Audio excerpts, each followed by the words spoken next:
All right, hello, welcome. We are here ready to finish up Apollo Justice Ace Attorney, the first game of the Apollo Justice Trilogy. So, we are in the trial, the later parts of the trial of Turnabout Succession. Here we go. Welcome to court. 7 years, all leading to one verdict. A verdict which you must decide. Is the defendant, Vera Measham, innocent or guilty? The courtroom doors are opening.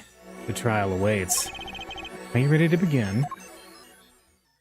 Here we go, courtroom number 3. Preparations complete.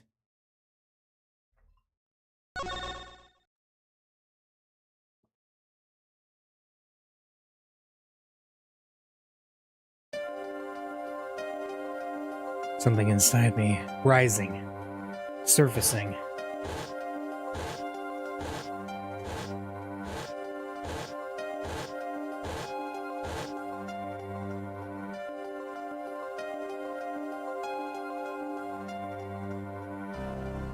Something important, lost long ago. It's close now. So close. October 9th, 10 a.m. District Court, courtroom number 3. Court is now in session for the trial of Vera Measham. The defense is ready, Your Honor.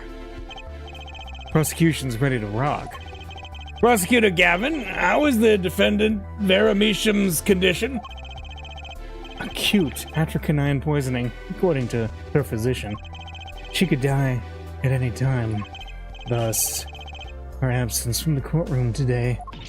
What? They can't put her on trial without her being here. It is unusual. They should wait for her to get better and do it then. It's so bureaucratic of them. That's being a little harsh. They can't delay the trial any longer, or they risk having no one left to try. A trial without a verdict can only cause grief. The records of this case and experience tell us this. Apologies to the defendant, but the show must go on. Right, if Vera dies, the trial will be cancelled. I'm not gonna let that happen. Mr. Wright told me everything that's been going on behind the curtain all these years. I'm gonna get Vera her innocent verdict while there's still time. Very well. Your opening statement, Prosecutor Gavin. The prosecution's case is unchanged by recent events. Why did Vera Measham succumb to poison? Because she couldn't live with the guilt of what she'd done. But Vera was poisoned with atrocanine, the exact same poison that took her father's life. What better confession could you ask for? Being the killer, she would have had access to the poison. Significant, since it's rather hard to come by. That is true. In other words, I see no need for further discussion. We could have had our verdicts yesterday. Well, Mr. Justice, if you have no objections, I see no reason to postpone a verdict. What we need to worry about isn't the verdict, but the trial itself. The defense holds that Vera Measham is the victim, not the killer. If that's so, then you have to prove something. She was in court, giving her testimony before us. How do you propose her killer poisoned her? Oh, and incidentally, it would be nice if you told us who her mystery killer was. The prosecution's objection is sustained. I ask the defense to prove its claims to this court. Tell us how Vera Measham was poisoned. I've got 2 things to prove here. Who did it, and how? Which to hit first? Show who or show how? Let's go for the how. I think it's fairly obvious that it was the nail polish, and the who, it would be Christoph Gavin. So let's show the how first.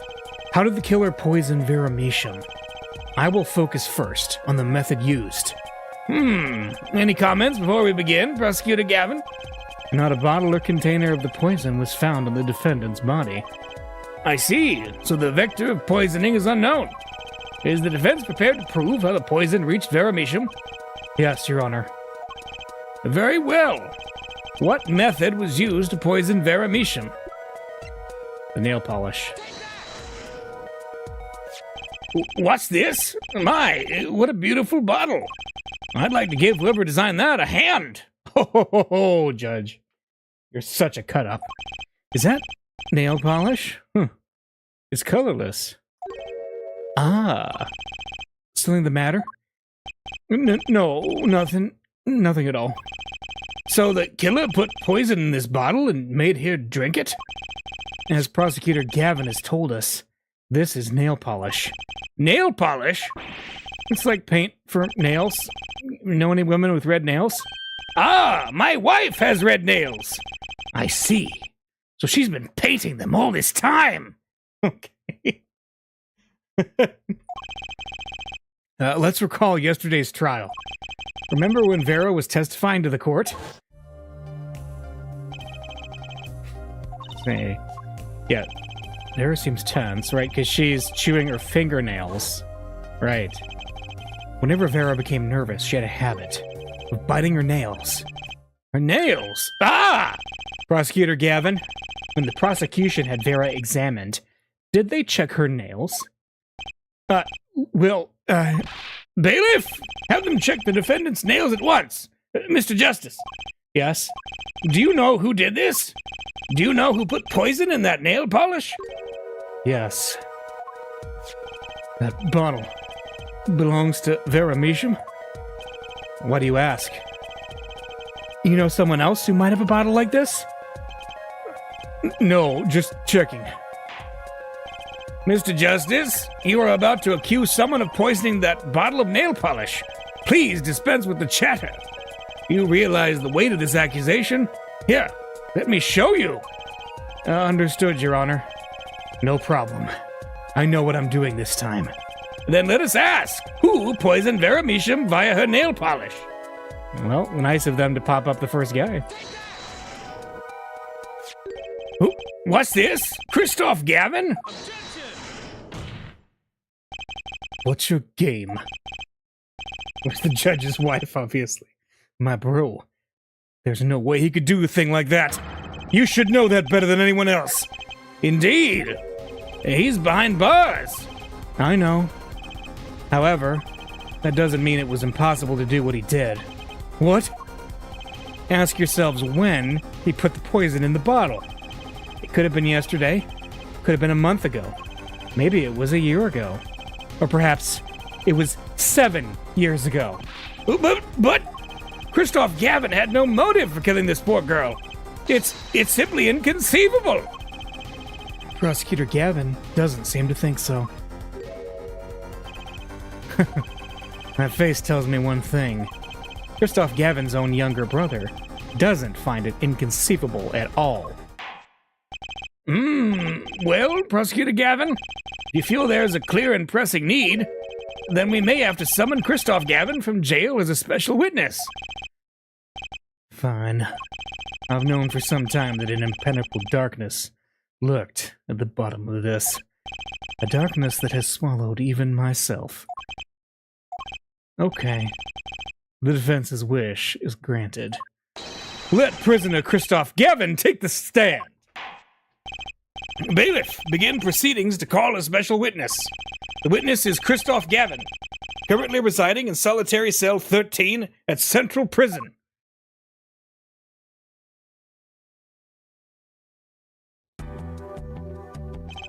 Ah, Your Honor. How nice to see you again.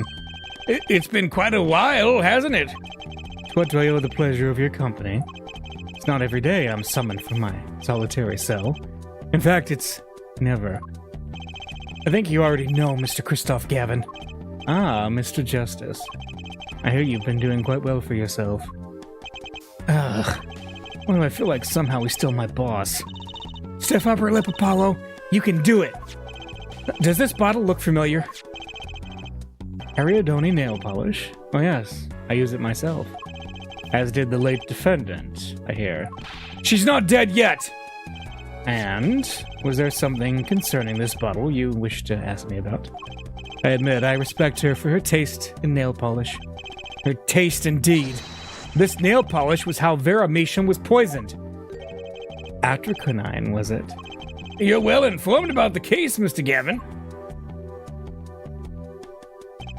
Even in solitary, much comes to my desk, and I have nothing to do but read. Well, Clavier? Maybe you can explain this. You're being accused again. By him. Again. Ah, and? You agree with his accusation, do you? Let's hold a proper trial, shall we? Christoph Gavin, your testimony, please. I'd be delighted. The charges against you are quite severe, Mr. Gavin. You are suspected of the poisoning of the defendant, Vera Measham. Please testify on this matter to the court.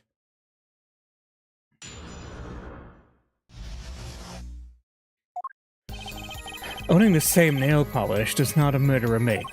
I've been in solitary confinement for half a year. How could I poison her? Her father died of the same poison, the meaning of which should be clear. Prosecution's case holds. She poisoned her father, then attempted to poison herself. Surely you aren't going to suggest I was responsible for poisoning her father too? Well, I'm afraid the defense's claim is sounding rather unlikely. Naturally. For one, I don't even know the Meashams. Isn't that so, Mr. Justice? Very well, Mr. Justice, begin your cross-examination. I'm accusing Christoph Gavin, my ex-boss. But I know he poisoned the Meashams. The question is, when could he have done it? Not to mention, why? Okay.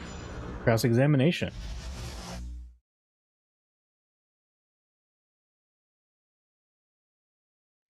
Poisoning Vera. Okay. Owning the same nail polish does not a murderer make. Tell me, is this nail polish expensive? Ariadne is a nail polish of the highest order.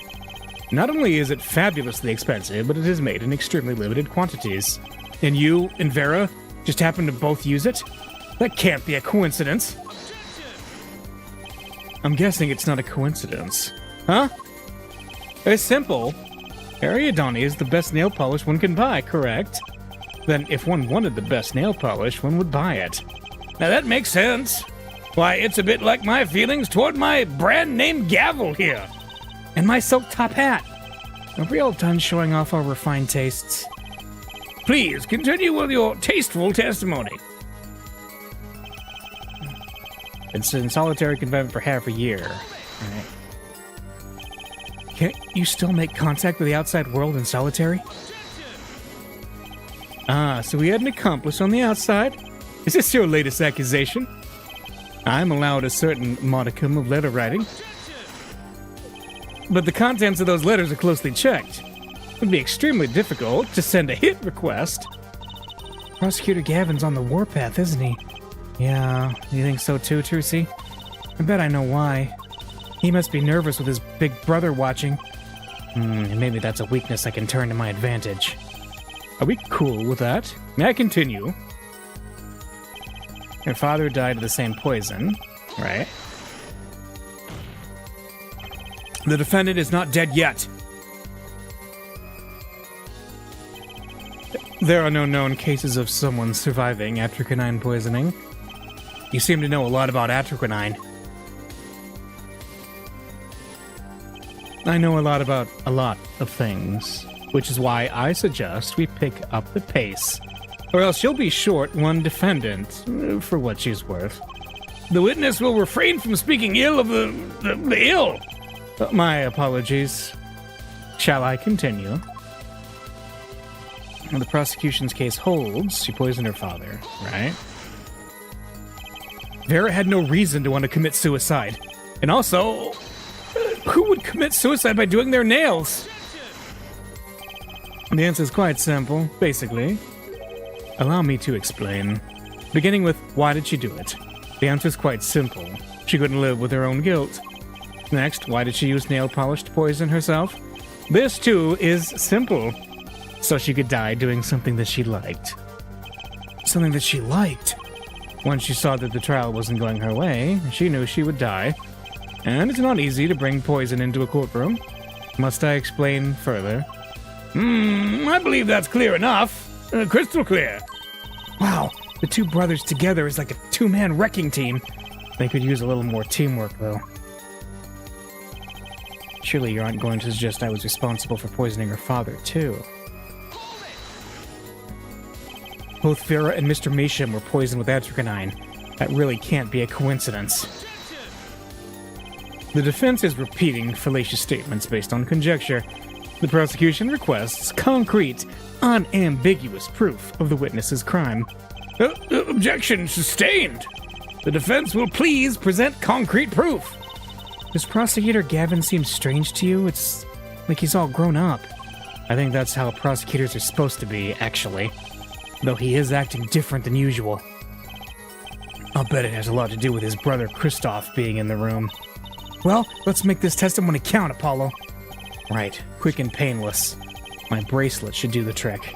Okay, I'm questioning my ex-boss. His testimony seems watertight, but he's lying. I'm sure I'll be able to see something, as long as I focus. Okay, so I actually remember from when I played this a long time ago what to do here. So it's a little bit weird. You have to go to the fifth statement and do a little perceive. And see his scar there? We'll wait for it.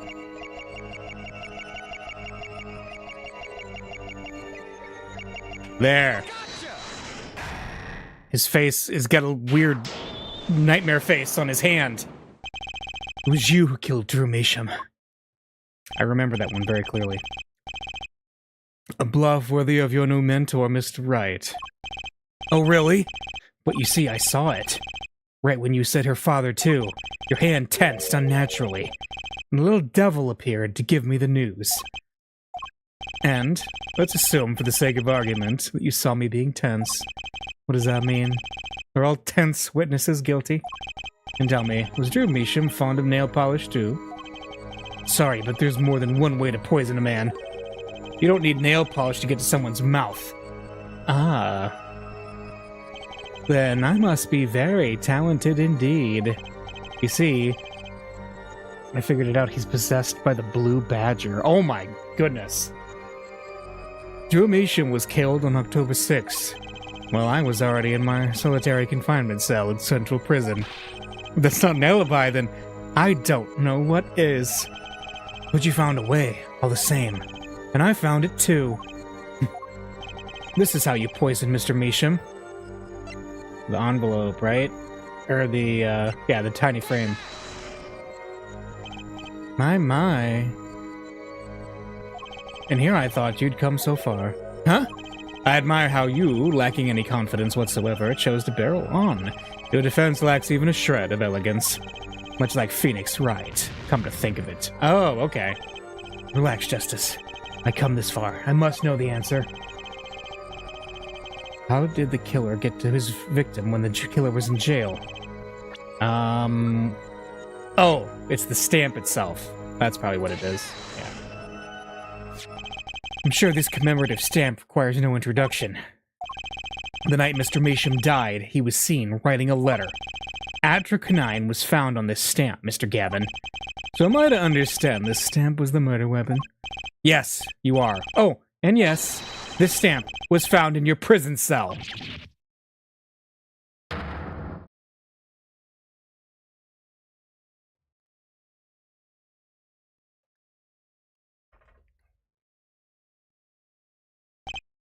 That is all, Your Honor. Order! Order! Poison on the back of that stamp? After Drew Measham was killed, someone paid a visit to this witness's cell. Phoenix Wright. Daddy?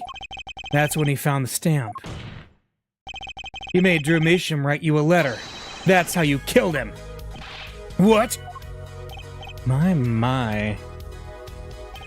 You've upset my poor brother to the point of uselessness. Allow me to clarify this matter, Justice. All you need do is recall witness Spark Brushell's testimony. Well, that's the thing. See, after he put his letter in that envelope, Mr. Measham sat there searching his desk drawer for something. His desk drawer? Yes, a stamp, a so-called postage stamp, end quote. He was looking for a stamp. Ergo, he had no intention of using this stamp. What are you getting at? What I'm arriving at is that this commemorative stamp was in a frame. It was mere coincidence that he used it that night. That would seem to be the case. Perhaps you mean to suggest that I can somehow manipulate coincidence. He does have a point. How would this witness know if the victim was going to use that stamp? Without that, he couldn't have planned the murder. What?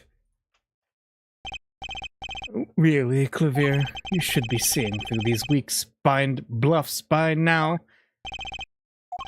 He's right, though. How could anyone have known Mr. Measham would use that stamp that night? Least of all, Christoph Gavin locked away in his cell. Well, it seems that the defense has run out of things to say.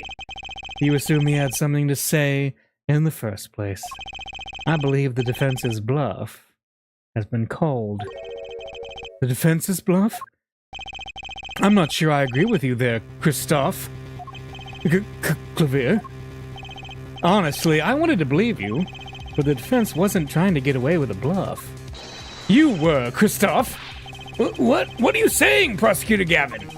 Hair forehead. What was your accusation again? Huh? Oh, it was that this poison stamp killed Drew Measham, yeah? To which my brother responded thusly. There was no way to know when Measham would use that stamp. Yes, that's right, which is why it couldn't have been planned. Tell me, it needs to be planned? Why? Why couldn't it have been a coincidence? The defense's case is simply that Drew Measham died by that stamp. That's all. Coincidence? Christoph, you tried to slip out from under his accusation by changing the subject. If that's not bluffing, what is it? What are you up to, Clavier? I could ask you the same question, Christoph. I silenced the defense with the fewest words possible. It's called efficiency. But Mr. Gavin, that's impermissible testimony. Very well. I shall take his claim head on then. Justice. What? You accuse me of Drew Measham's murder, yes? Then allow me to ask you, what possible reason could I have to kill a painter? Apollo, motive. He's talking about a motive. Indeed. It's hard to see how an attorney could come to want to kill a painter. Now here's something. Why didn't he bring up the motive from the very beginning? Unless he was afraid it was a battle he might lose. So what does it mean? It means there might be a weak spot. Maybe I have some evidence to prove a motive. A motive for murder. This is a vital, if not the most vital element in this case. Please consider this when making your statement. I'd say it's about this vital. That's pretty vital. Well, Mr. Justice, I'm going through with this no matter what. Understood, Your Honor. I'd like to present evidence. Then let's see what you have for us. What reason did Christoph Gavin have for wanting to murder Drew Measham?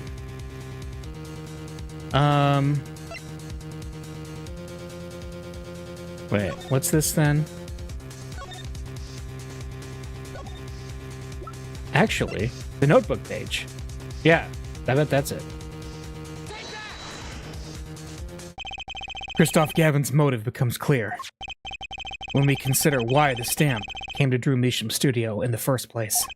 And why was that? Forgery, Your Honor. Go back 7 years. Drew Measham accepts his first job creating forged evidence. I've seen that before. A page from a diary, wasn't it? A magnificently grammarized diary. When attorney Phoenix Wright lost his badge, yes. This was the evidence he presented to his loss. This evidence is a fake, yes. But did Mr. Wright request the forgery be made? That was never proven. The defense attorney on that case was Phoenix Wright, who, other than him, drunk with the prospect of victory, could have done it. And why would they? Just out of curiosity. Do you remember this letter? This is the first page. And this is the second. Those were presented in court yesterday. This letter was sent to Drew Measham by the client who requested that forgery. The enclosed stamp was none other than the poisoned commemorative stamp. Drew Measham drew his last breath just the other day. However, the motive for his murder was already 7 years old. 7 years old? The client who requested this forgery was very cautious. He tried to erase anything and anyone with connections to the forgery, to keep them from talking, but he made a mistake.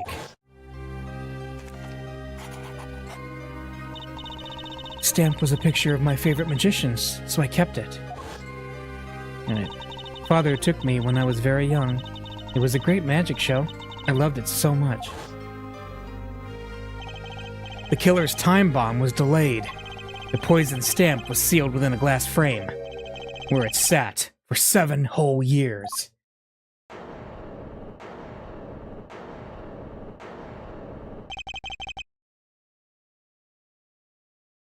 Herr Forehead, do you understand what you're telling us? The one who schemed up the forged diary page was the one who poisoned the stamp, and it was Phoenix Wright who presented the forged evidence 7 years ago. Adding the two statements together, the one who schemed to kill Drew Measham was none other than Phoenix Wright! Sorry, but that's not how this is going to go down. Oh, then how will it go down? I checked through the records on that case when I found this. 7 years ago, just before the trial began. Oh boy. Here. What's this? I don't know. I just got it over there in the hall. They told me to give it to the old boy in the blue suit with the spiky hair. And one more thing.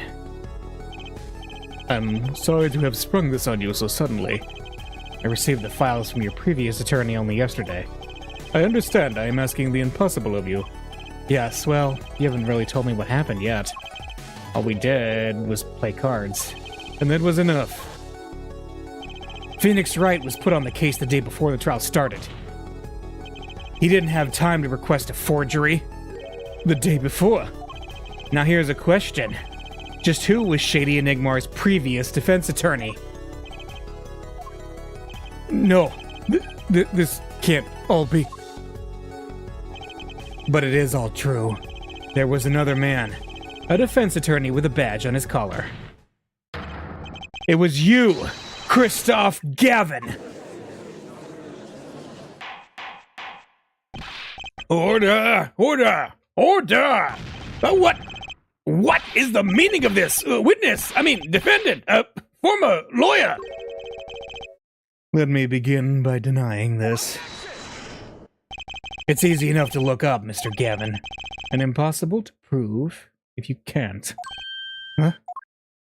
Attorneys are registered with the court the day before the trial begins. In other words, no record remains in the court. How exactly did you intend to prove Phoenix Wright's claim? That would be difficult. I'm afraid this line of inquiry won't yield. Herr Forehead, are you sure you don't have evidence? Huh? What's wrong with Prosecutor Gavin? He looks clammy. Evidence! Evidence that shows this man, Christoph Gavin, requested that forgery 7 years ago. Olivia? Just prove it! Clear up these doubts now, or I swear I am off this case! He must have thought of some evidence, Apollo. Prosecutor Gavin looks like he's in physical pain. That darkness. I have to pull that darkness out of him, and proof is the only way I can. It proves Christoph Gavin's link to Drew Measham. Well, Mr. Justice, you claim Christoph Gavin requested a forgery of Drew Measham 7 years ago. Prove it! It can be proven. Simply ridiculous.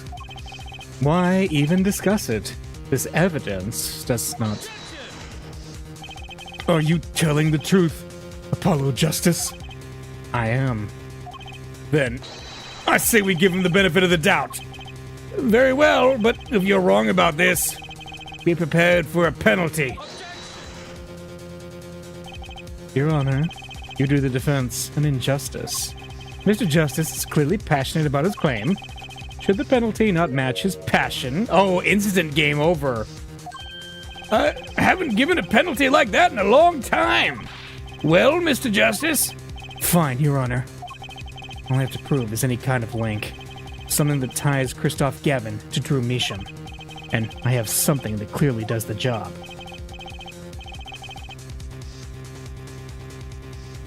Well, very well, Mr. Justice. Present your evidence. Show us the link between our witness and Drew Measham. I think...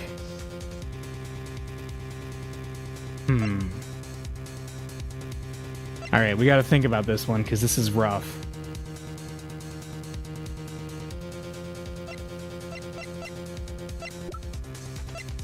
Portrait, acrylic...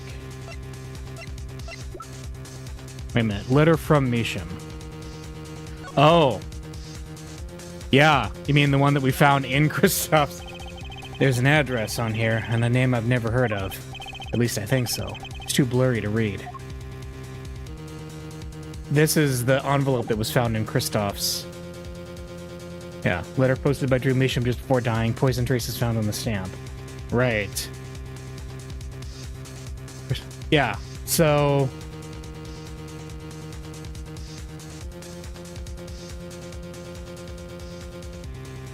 I think this is it. Let's go.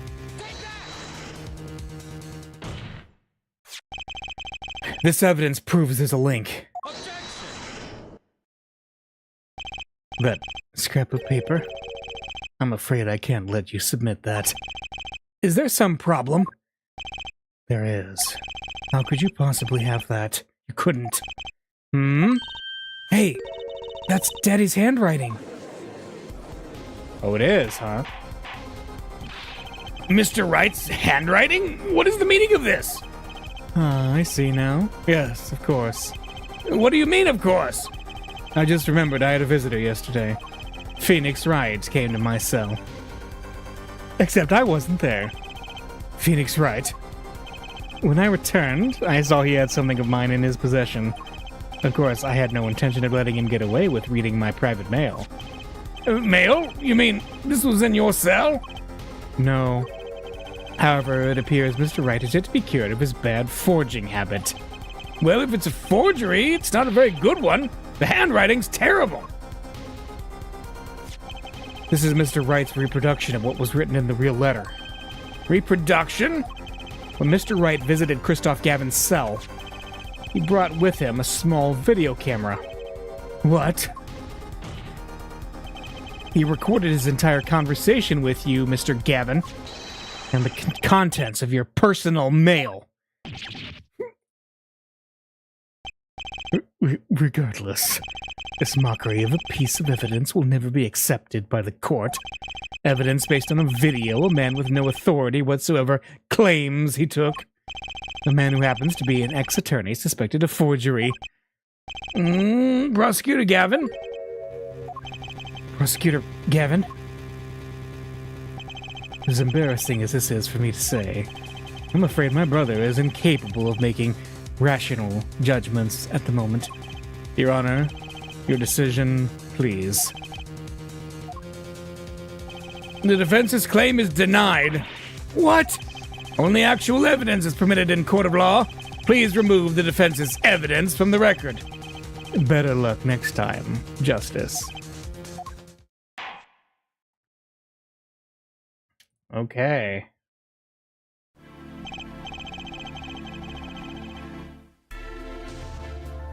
Well, we've certainly taken a detour from our cross-examination, but the defense appears to be lacking proof. I'm forced to end the cross-examination of Christoph Gavin at this point. Apollo, Do something. I'm thinking, but without evidence. I don't have anything I can use on him.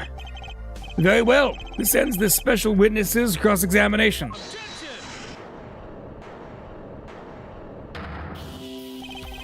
The show's over, yet the crowd is screaming for more. Only now do I understand why. Prosecutor Gavin? Frankly, I'm relieved. This has been bothering me for 7 whole years, and I'm tired of the whole youthful angst scene. Now's our chance. Let's clean out the family closet, eh, Christoph? Clavier, you're spinning out of control. Calm yourself before you say something you'll regret. Spinning out of whose control? Mine or yours? Take a moment to consider everything you've built. Your reputation as a prosecutor, your fame with the masses. You could lose it all, Clavier. Apollo, did you see that? He's trying to press Prosecutor Gavin. Prosecutor Gavin, try to remember. What's really important to you? You amuse me, Herr Forehead. I couldn't forget what's really important to me, even if I tried. Huh? In fact, I haven't. Not even once. 7 years ago.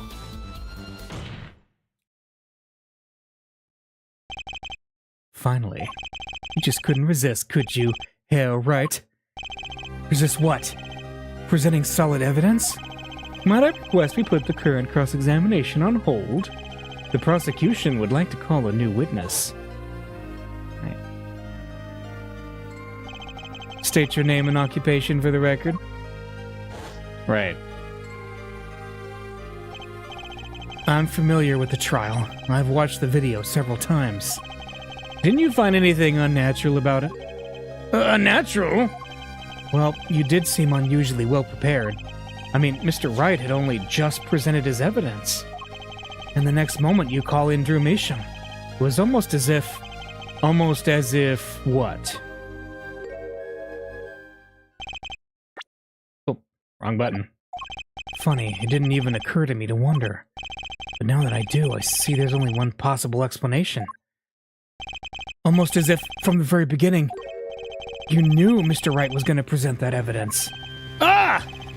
Correct. I knew that if I applied the usual pressure, Phoenix Wright would eventually come up with that forged diary page. Don't do this, Clavier. I knew because you told me, Christoph. What?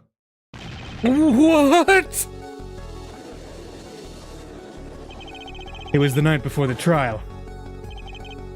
Clavier.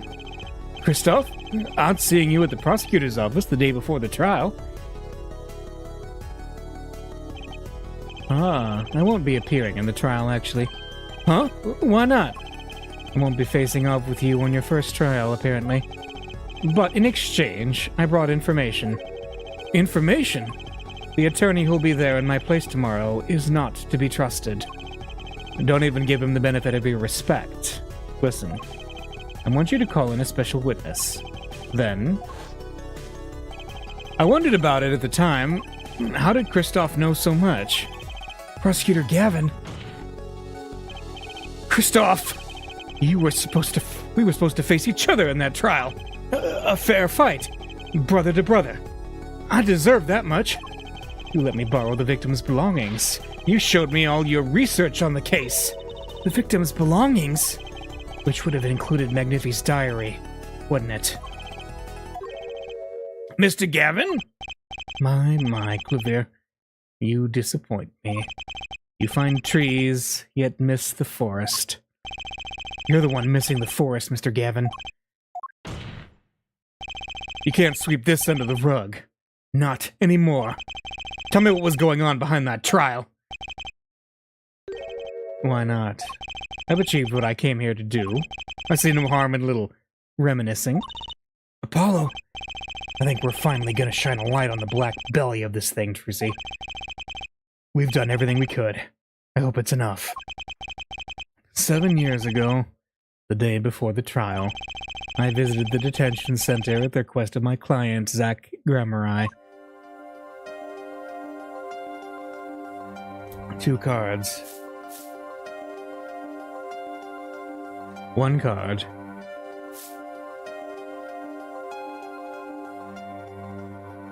Showdown time.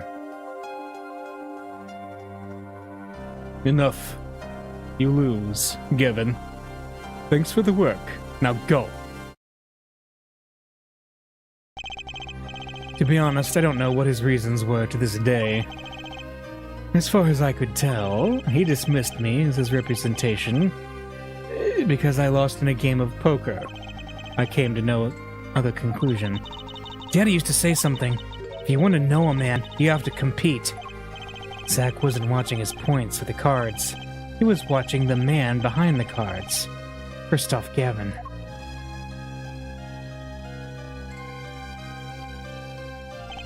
I couldn't believe it. Phoenix Wright, a second-rate attorney who relies on luck and bluffs? He dismissed me and went with that pitiful excuse for a man. He deserved to die for that error alone. Hold it! So the one who requested that forgery was... Oh, I'm not admitting to anything. My point is, these two men shamed me, and I could not forgive that. Phoenix Wright and Zach Gramarye both deserved what they got. So you asked Mr. Measham to forge that evidence, so you could win. But then, when you were dismissed as Zach Gramarye's attorney, you used your forged evidence as a trap. You fed me information about the forgery you made. Then you gave your dirty evidence to him. You're free to imagine what you will. My point is that all I had imagined came to pass. Everything went perfectly.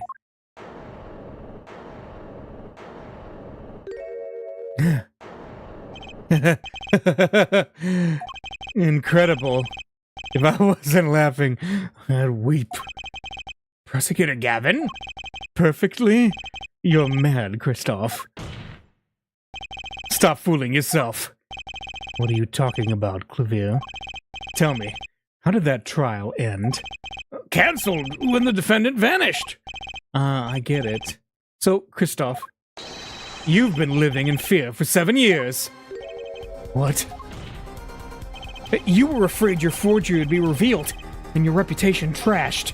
You couldn't leave things to chance. So you watched everyone involved with the case for 7 years. You know, he always felt like he was being watched. That's what he said every day for 7 years. But I felt it too. A journalist sure he's being watched, end quote. Don't you wonder why Zach Gramarye got rubbed out after 7 years? Right after coming into contact with me? Ooh, wait just a minute! Zach Gramarye was seen by this reporter? How is that possible? Was he alive after being gone 7 years? Finally, I knew this moment was coming. I just didn't think we'd get here so fast. Zach Gramarye, gone missing for 7 years. Trucy's father. What's wrong, Apollo? Go get him. Right, leave it to me. Allow me to refresh the court's memory. 6 months ago, Christoph Gavin was charged with murdering a mysterious traveler. I remember him quite well. Shady Smith, was it? Poisoned in a Chinese restaurant. Tragic. The details don't really matter right now. What matters is that traveler was Zach Gramarye.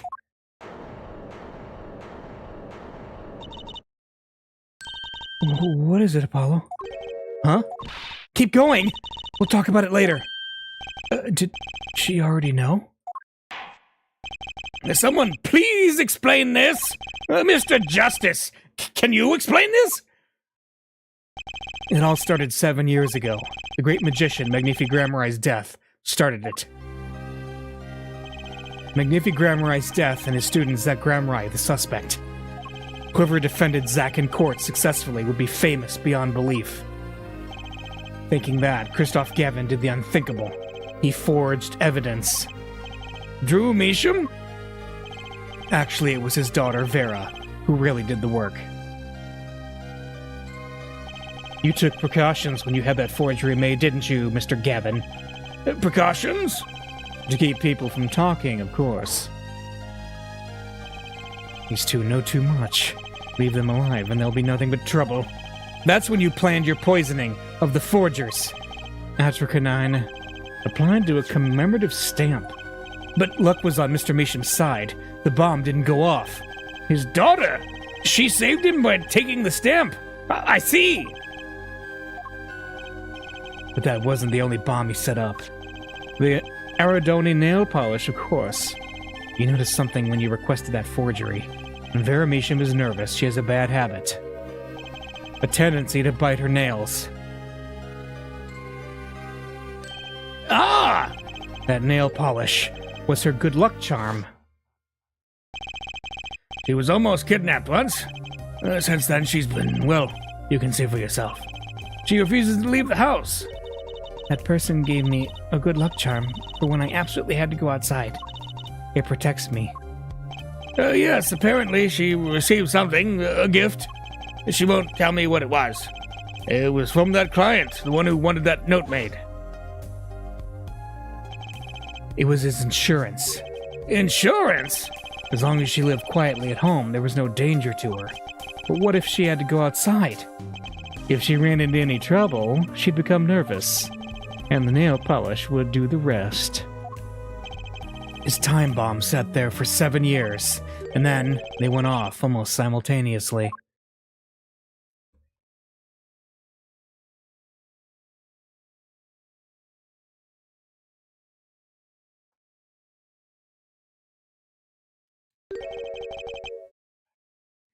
If you're finished, may I return to my cell now? I'm not accustomed to standing for such long periods of time. Mr. Gavin, have you heard a single thing we've said? Oh, I listened quite closely to your little tale. Quite an entertaining piece of fiction. What? Levere, surely you understand. We're back to the evidence. The lacking evidence. Nothing proves a link between him and the Atracanine that took Drew Meesham's life.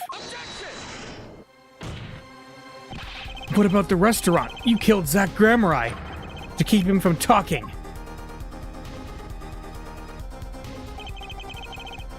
I killed no man of that name.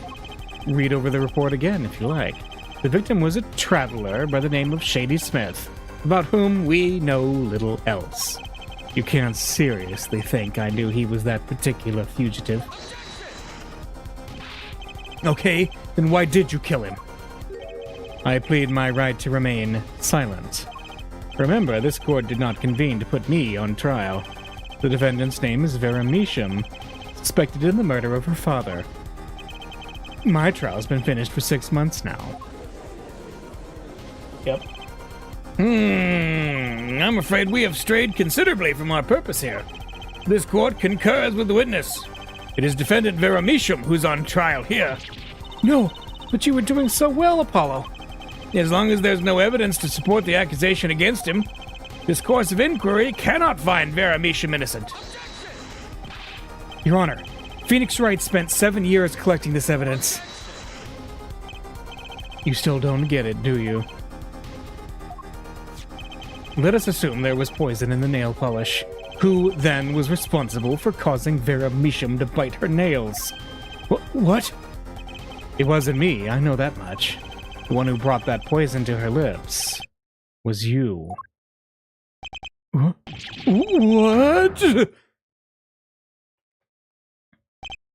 Evidence is everything. There is nothing more. I believe this discussion has reached its conclusion. Your Honor. Mr. Justice, you have performed admirably well for a novice attorney. I respect your partner, Phoenix Wright's determination as well. However, without direct proof, you have nothing. Isn't that right, Clavier? Unfortunately, yes, Christophe. You're right. That is, you would have been right until now. What? Did the news not reach your desk in solitary? The eyes of the nation are on this courtroom today. This is the trial case for a new judicial system. That's right. I totally forgotten. The jurist system. Jurists, you say? The current judicial system has been deemed too closed off from society. This new system attempts to inject the wisdom of common citizens into the law. Common citizens? Wisdom? Is this some kind of a joke? Could we possibly gain by doing this, entrusting our judicial system to a mindless, emotional mob of irrational mouth breathers? Hello. Oh yeah, I forgot this trial had a jury. I know, right? And common citizens have something called common sense. Common sense is not restricted by the law. Nonsense. There is only room for two in this court. Me and the law. Keep the riffraff out. Out, I say! They're not in the court, actually. They're watching everything by video camera. How can you allow this? Incidentally, the one responsible for making this happen was Phoenix Wright. Phoenix Wright? Oh, here we go.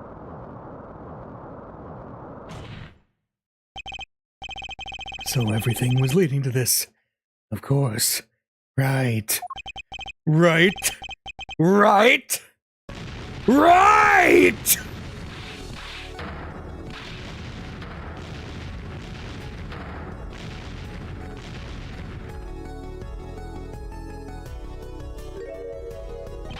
I won't accept.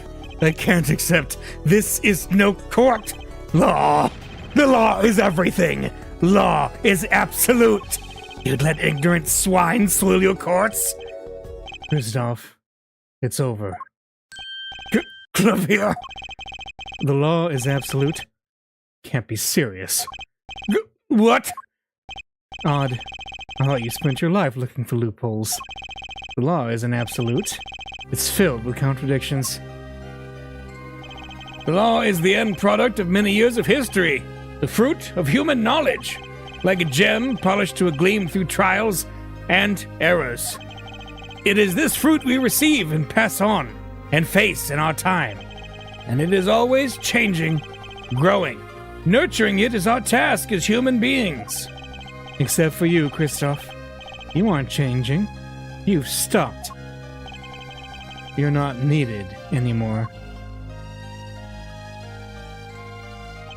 I couldn't think of anything to say. Maybe because I still haven't seen enough.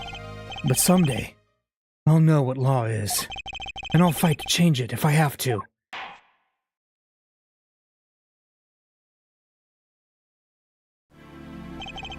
I see no need to further prolong this trial. This began as the trial of Vera Measham, accused of murdering her father, the painter Drew Measham. However, several other incidents were reviewed, and we seem to have reached a conclusion. Before this court declares a verdict, I await your decision, jurists of the court.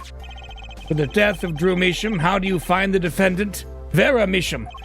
Innocent or guilty? I turn to you now to consider this matter.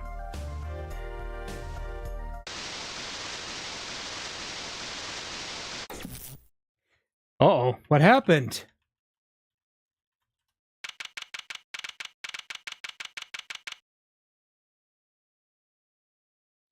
October 9th, 12:48 p.m., Jurists' Chambers. This ends the trial for this case. Only the verdict remains to be decided. Defendant Vera Measham is currently in intensive care. If a decision can't be reached today, it may never be reached. The factors involved are simple. Did the defendant poison her father that night? If so, she is guilty. Or was there another reason for Mr. Measham's death? Did another person poison him? If so, she's innocent. A panel has been provided for each of you to input your decisions. That is all. Please, wait. Yes, jurist number 6? There's something in the jurist handbook here. Persons involved with the case may not be jurists. That is correct. I've looked into all your dossiers. None of you were involved with the development of the case. With the development of the case? I see. Does that answer your concern? It's time for your verdicts. Make your decision in the case against Vera Measham.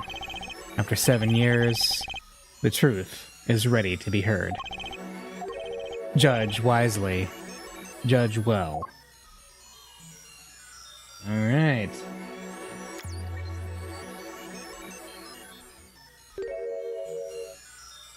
Jurist number 6. So, being cute here, we actually get to select it. Gee, I wonder who jurist number 6 is. So, yeah, it's going to be, a not guilty. Confirm.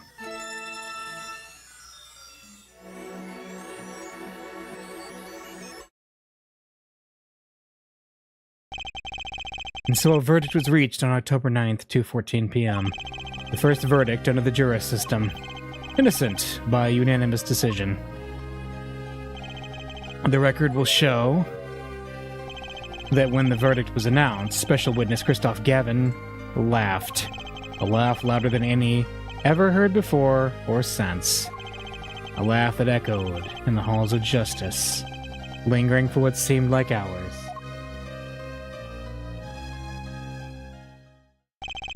October 10th, 8:30 a.m., the morning after the trial. An intensive care ward, a true miracle occurred. Vera Measham opened her eyes. October 10th, 10:12 a.m., Hickfield Clinic. Oh no, I hope you weren't being cared for by the creepy fake doctor. Vera, I'm so glad Don't cry, Apollo. I'm happy too, and proud. You did well, Apollo. When I thought about what if Vera... Hey now, don't you start crying too. Sorry you had to see us like this. Vera? Thank you so much, Apollo. Thank you. No, I'm sorry. I shouldn't have pressed you like that. If I hadn't, you never would have bitten your nails. No, I was wrong. Staying locked inside like that, clinging to my good luck charm. Vera! When I opened my eyes and saw you, I finally understood. It's important to be a part of the world, to see things with your own eyes. It looks like that poison had some effect after all. It killed off whatever was holding Vera back from life. I knew you'd pull through, Vera. I mean, that's what Apollo was fighting for the whole time. Your future. I won't forget it. Here. Let me thank you. No, really, it's okay. Oh, look, it's me! I love it! Thanks! Is that me? She really captured your essence, Apollo. Well, I think so, at least. That reminds me. Do you know where the other lawyer is? The other lawyer? Oh, you mean Daddy? Except he's not a lawyer anymore. It's my fault, isn't it? I'm sorry. Oh, no, that's not what I meant. No, it's okay. I'm through looking away from the things that I've done. I hope I can look him in the eyes again someday and apologize. I'm sure he'd be happy to hear that. He brought all those things for me when he came to visit earlier. I mean that stack of videos? Mr. Wright finished watching them all? I like that he just brought her a ton of Steel Samurai memorabilia. You know, I knew my real daddy was alive. Huh? I was there 7 years ago, remember? I was the one who helped him vanish from the courtroom. You did what? How? I am not telling. He promised me that day he went away. We may not meet again for some time, Trucy. But know this, I will be watching, and one day I shall return. You're the next Grammari, after all. Ha ha ha ha ha! Oh, Trucy. In the end, he couldn't keep that promise, could he? It's okay. Phoenix is my daddy now, even if he can't really play the piano. That he can't. Oh, and I've got you too, even if your voice is kind of loud sometimes. I'm glad I made your list. Hey, come to think of it, where is Daddy? The one who can't play. Do you know Apollo? I think he said he had to meet someone. I wonder. Maybe it's a new mommy. Oh, Trucy? Yes, Vera? I was wondering, could you show him to me once more? Sir Hat, was it? Oh, he's not been knighted yet. Here goes. Do us an impersonation, Mr. Hat. Objection! Not loud enough. And I like Miss Magic Underwear better anyway. That's Magic Panties, Apollo.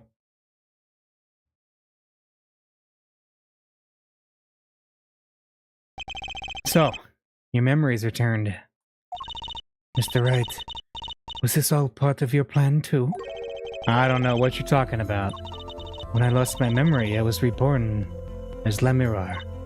But you knew my true identity, did you not? That is why you chose me as one of your jurists. Oh, you're thinking into it too much. Besides, there is no guarantee that regaining your memory would make you happy. Of course, it is a happy thing. For so long I thought I was alone. But now I know I have children. 2 dear children. I'm so proud of them. This too, I think, is thanks to you. Are you gonna tell them? They do not know? Nope. They don't know their mother. They don't even know their siblings. I will go to them when the time is right. And until then, I don't worry. I'll take care of them for you. They're very important to me too. A little annoying at times, but still. I have to keep an eye on her, at least.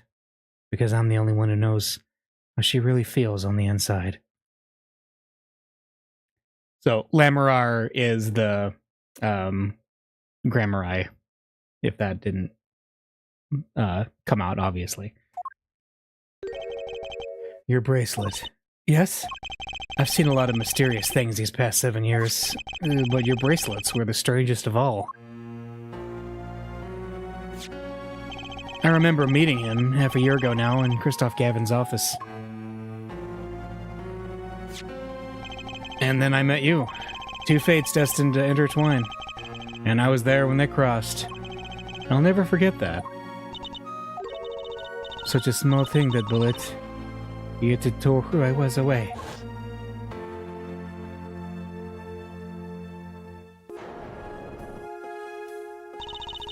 "10 years ago, during a simple rehearsal. It was a miracle no one died, but I didn't survive that accident. That is why I left the troupe, my family. Now my memory has returned. I am myself once more. For the first time, I am glad to be alive, Mr. Wright." Speaking of miracles, Vera Misham regained consciousness this morning. I can only hope she's as glad as you are. It is a strange thing, fate. Sometimes a life is taken. Sometimes a life is spared. You know what I've been thinking? People don't die that easily, really. As long as they've got something worth living for. And that's pretty much the end of my story. For now, anyway. I still got a long way to go. This power of mine, well, it needs some work. But there's hope now. We'd lost it, but somehow we found it again. That's why people are smiling again. Hope. Yeah, I think I'll keep at this lawyer thing for a while. Oops, training time. Gotta go. Cords of steel. Here comes justice. There we go. That is the end of Apollo Justice, Ace Attorney. I'm glad you're staying with the agency, Apollo. It's like I found my long-lost big little brother. Oh, and don't you worry about Troop Grammari. Trucy's on the case. Now that I have this, thanks to Daddy. Trucy Grammari? Frankly, I got my doubts, but Hat Grammari? Now that'll pack 'em in.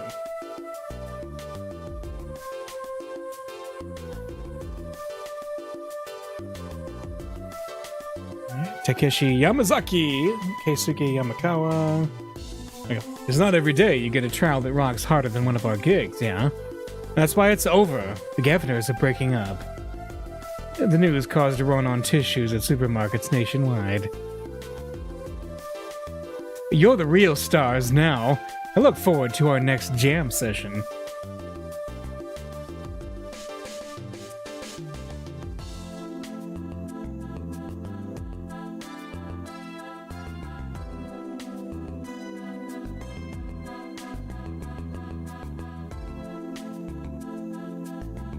Well, it's finally over. You know, thinking about it. I've been a piano player longer than I was a lawyer. Now that everything's sorted and I've got time on my hands, maybe I'll take some lessons. Or maybe I'll take the bar exam again. Thought there would be some grand conspiracy about this, but it was just Kristoff was bad at car. Yes. Yes. Yep.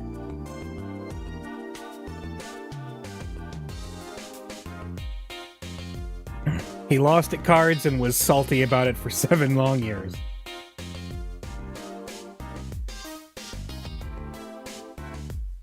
So, I was standing around eating snackers the other day when I got this crazy idea. What if there were golden? You could augment the crunch, or better yet, make them ding. Ah, the power of science. Although the preservatives might not be 100% safe.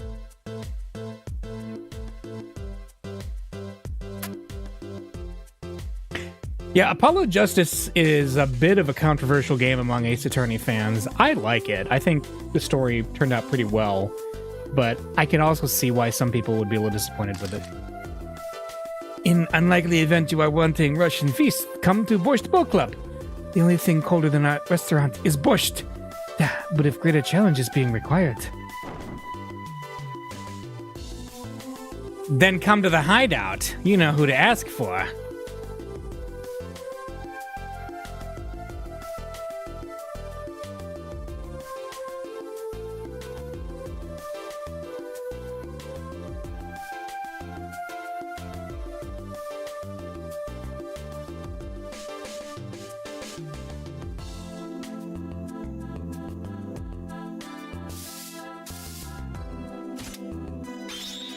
So, Kentucky Pastries is getting back to its Eastern roots. Spread the culture and all.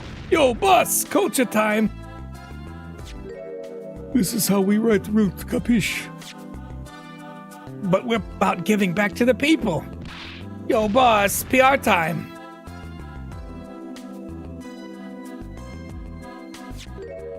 And this is how we write people, alright? Not that Walkie's paying any attention. Ooh, kids.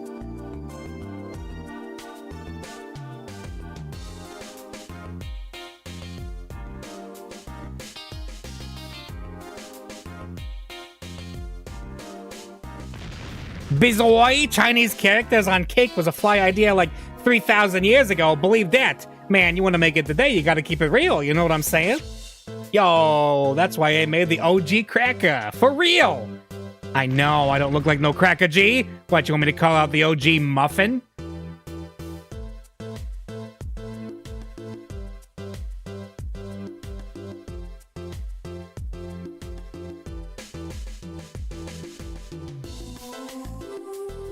I don't know where all this talk about food is coming from. You ask me, there's only one food, and that's noodles. Noodles forever. I got a new one too, see? This time I just put a big chunk of salt in the bowl. Why pretend Eldoon's Noodles is about the salt?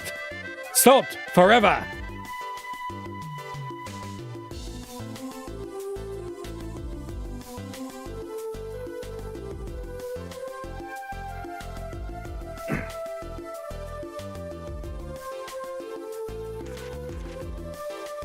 My exceptionally inquisitive nature has won me unequivocal adoration in my department.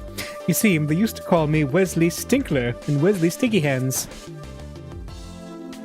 But no longer. I have a new name, one that reflects my true academic nature. Wesley Sicko, reporting. Yes, curiosity is a sickness, and I am the cure.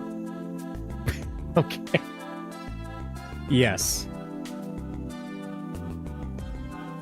Translation, Alexander O. Smith. That name sounds familiar.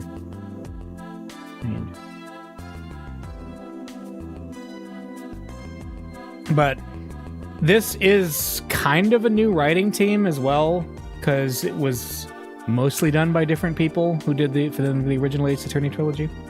I don't know how to thank you for all you've done. Light has returned to my life, and with it, joy. I may have lost years, but I have gained a treasure. 2 treasures, in fact. I will think of them when I write my next song.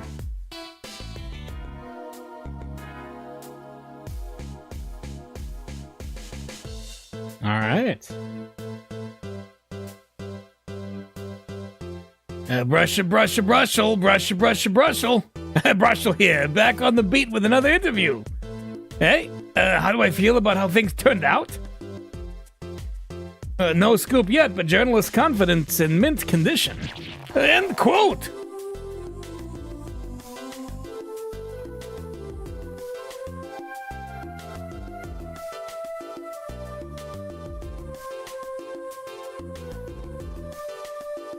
I've decided to keep painting.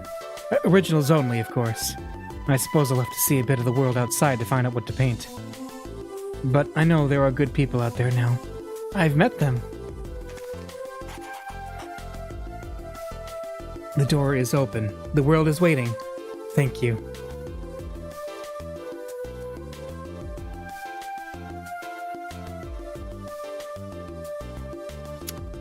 Original creator Shu Takumi. Yep. Mr. Dino Crisis himself. And there is the final sketch.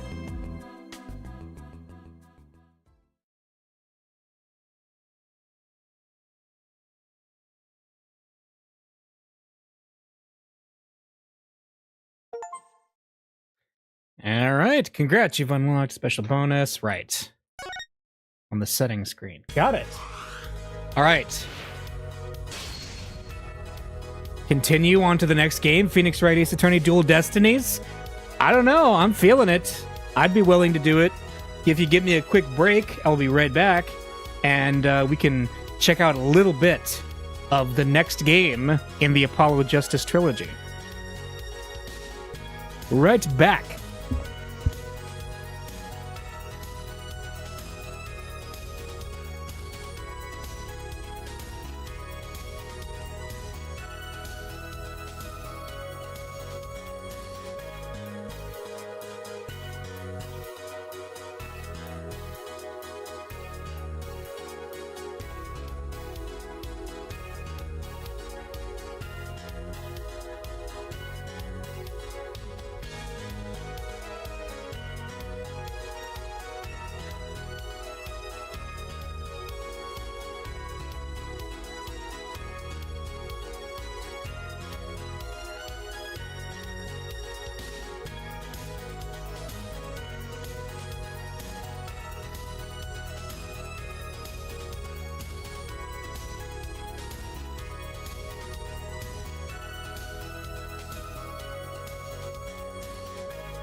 Okay, here we go.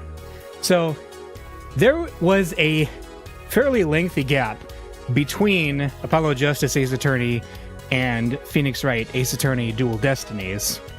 And you may notice that the title changed. So Phoenix Wright is once again being referred to as the Ace Attorney. So it's not a giant spoiler that he gets his law license back. And this also jumped from the DS to the 3DS, which the Ace Attorney Chronicles, Great Ace Attorney Chronicles, is also 3DS originally. So the graphics are going to get a lot more familiar with those games from here on out. Let's go.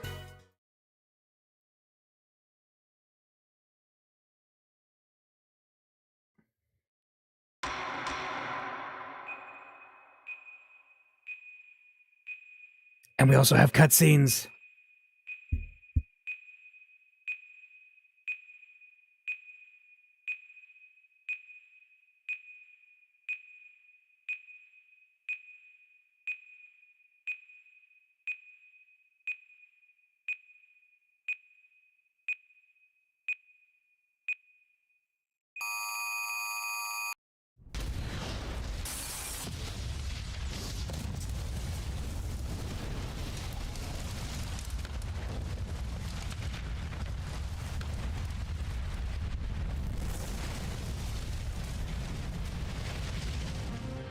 These are dark times, where the law has been reduced to rubble, and it's up to us to restore it to its former glory.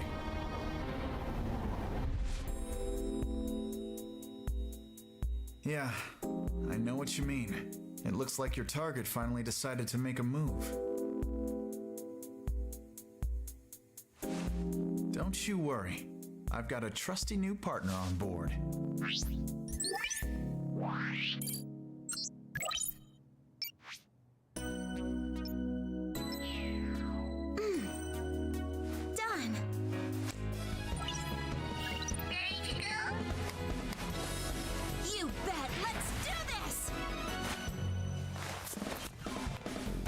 She's been with us for half a year, though I can hardly believe it. Anyway, her power will be our greatest weapon.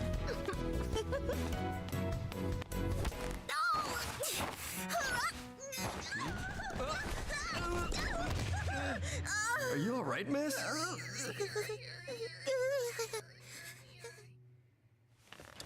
Yeah, it's for this very reason I returned. Time to bring it to an end.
Episode 1 Turnabout Countdown.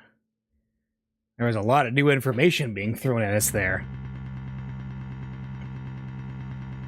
The best thing about bombs is how they erase and destroy without discretion.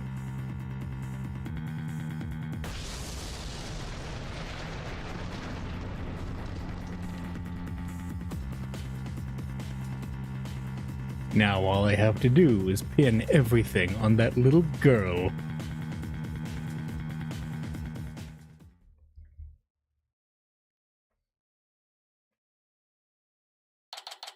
December 17th, 9:22 a.m., District Court, Defendant Lobby number 5. Nope. Not feeling nervous at all. It's amazing what a girl can get used to. Even a tense atmosphere like this is no biggie. You doing okay, Athena? Oh, Apollo! So yes, this is our new member of the Write Anything Agency, is Athena Sykes, who is the third lawyer you can play as now in this series. Yeah, doing great. Like, hum a little tune great. Oh yeah? Well, that's good to hear. Although, I could have sworn I heard your voice crack for a second there. Oof, I'm that transparent, huh? Cracking? No, my voice isn't cracking. Nerves of steel here, I tell you. This is Apollo Justice. He's a fellow lawyer at the office I work for. Apollo is the lead for the defense on this case, but I'm going to be there at the bench with him, doing what I can to help out. I'll do whatever it takes to defend Junie. Speaking of steel, how are you holding up? That explosion really did a number on you. Oh, I'm just happy that you're okay, Athena. Although, I can't pretend I have no connection to this case. That's why I'm going to see it that Juniper's name is cleared. And I'm sure you feel much the same way. You got that right. I won't rest until Junie is completely cleared of all suspicion. Apollo, Athena. Thank you for doing this for me. Junie!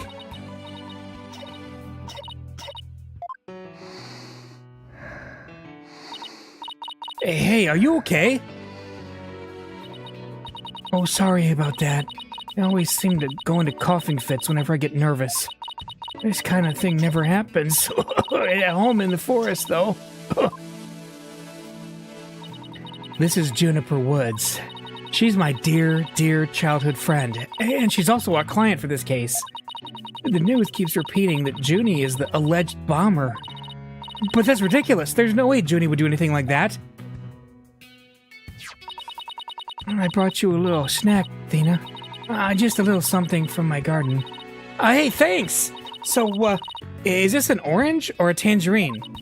It's an orange. My grandma says that orange is the color of strength and endurance. Oh, I get it. Strength for the trial, right?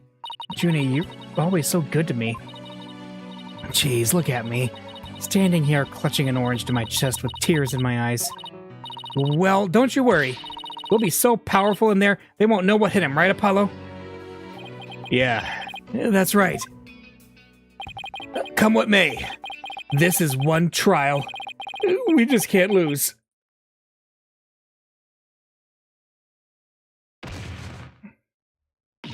Apollo! Apollo! Ugh. Blood is seeping through his bandages. Oh, one of his wounds must have reopened. All this time he was trying to put on a brave face, but he was really overdoing it. Mr. Justice. Huh? The trial is about to start, sir. Please proceed to the courtroom. What? Now? But Apollo's in no state to defend. I have to defend Juniper. What are we gonna do? The trial is about to start, with or without us. There's only one other option I can think of at a time like this. But even if I called him now, he'd never get here in time. No, wait. There's something else I can do. Apollo, give me all the evidence for the case.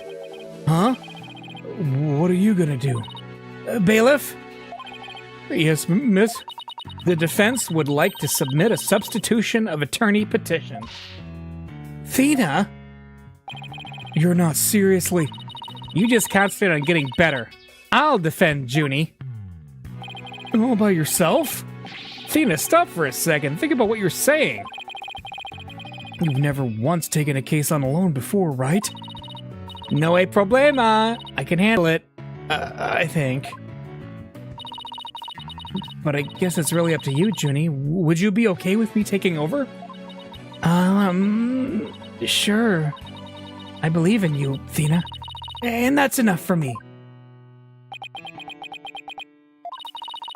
You're worried for me, aren't you? To be honest, I'm pretty nervous too. I think my heart might just burst out of my chest. But you're in no shape to stand at the bench now, so you'll just have to leave it to me. Alright, I can see your mind's made up anyway. I hate it that I can't be there. But I know you'll give your utmost to defend Juniper. You bet I will. Rest assured of that. My name is Athena Sykes. I'm still just a newbie, but I'm a lawyer. This is only the second time I've taken the lead in a defense case. It'll be the first time I stand up there alone, though. But I have to do this. And I'm definitely not about to let anything bad happen to Junie.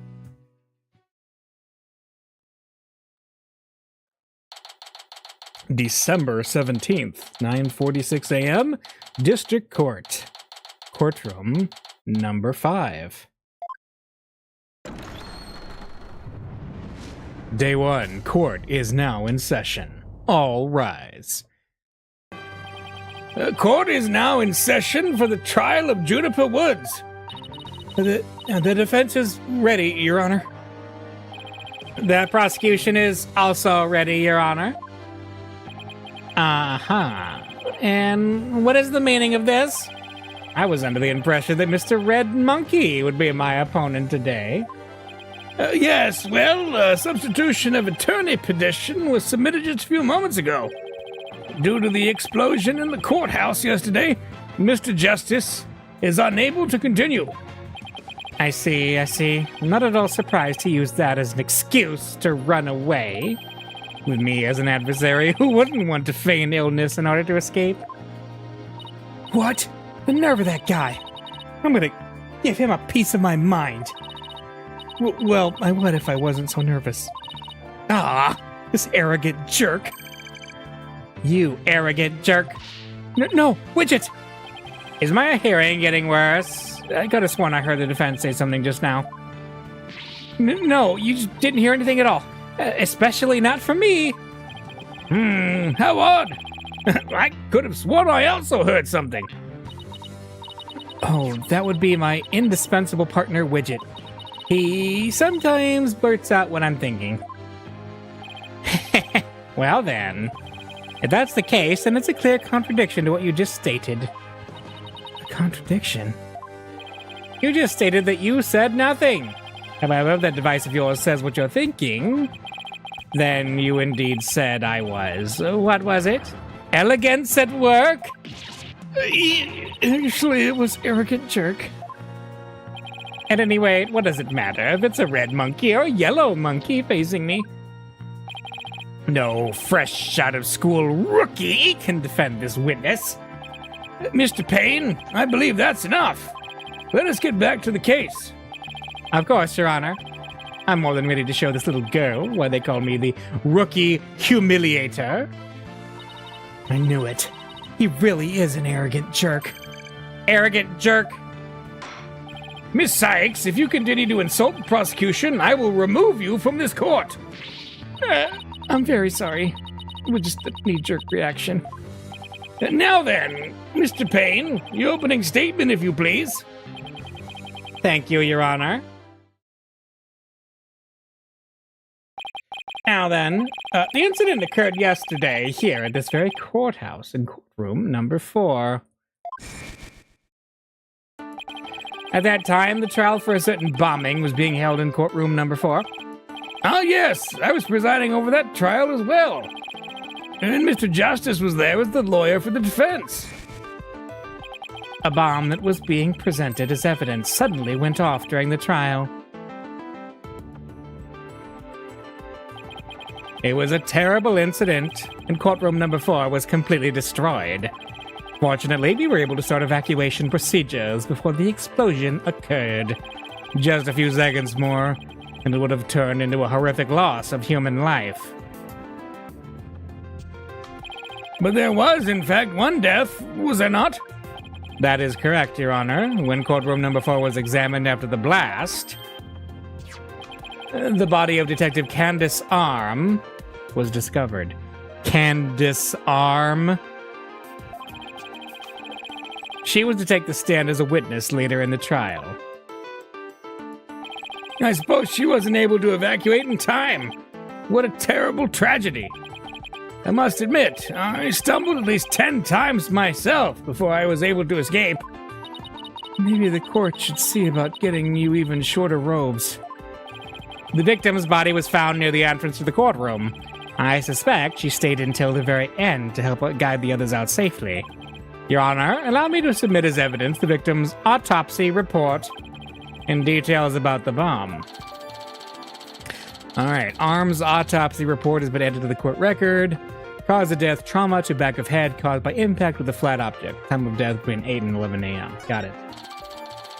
Stuffed animal bomb added to the court record. The time bomb that destroyed the courtroom. It was hidden inside a stuffed animal when it was detonated. Okay, I know how this works. All evidence for the trial is filed in the court record. When I want to check something out, I just use E. I better take a peek later. But now then, please call the accused to the witness stand.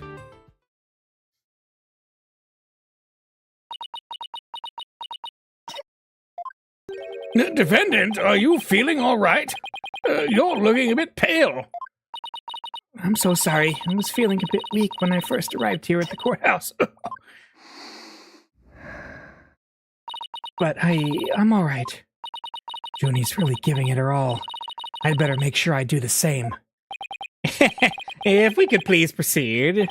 Your name and occupation, defendant. Juniper Woods. I'm a high school student. Miss Woods, can you confirm you were in the courthouse on the day in question? Yes, I came to follow justice through my friend Tina.